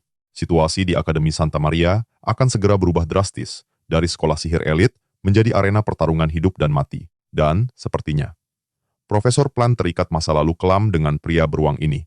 Pelajaran hari ini, percuma jadi penyihir gold rank kalau mentalnya masih penjudi gacha ampas. Ariel adalah bukti nyata, IQ tinggi tak menjamin kecerdasan finansial. Sudah bokek, malah nekat taruhan lawan karakter utama. Ya jelas auto rungkat lah, Neng. Oke, gitu aja dulu. Aku Benny, pamit undur diri. Mau traktir Ariel sosis bakar sisa kemarin. Sampai jumpa.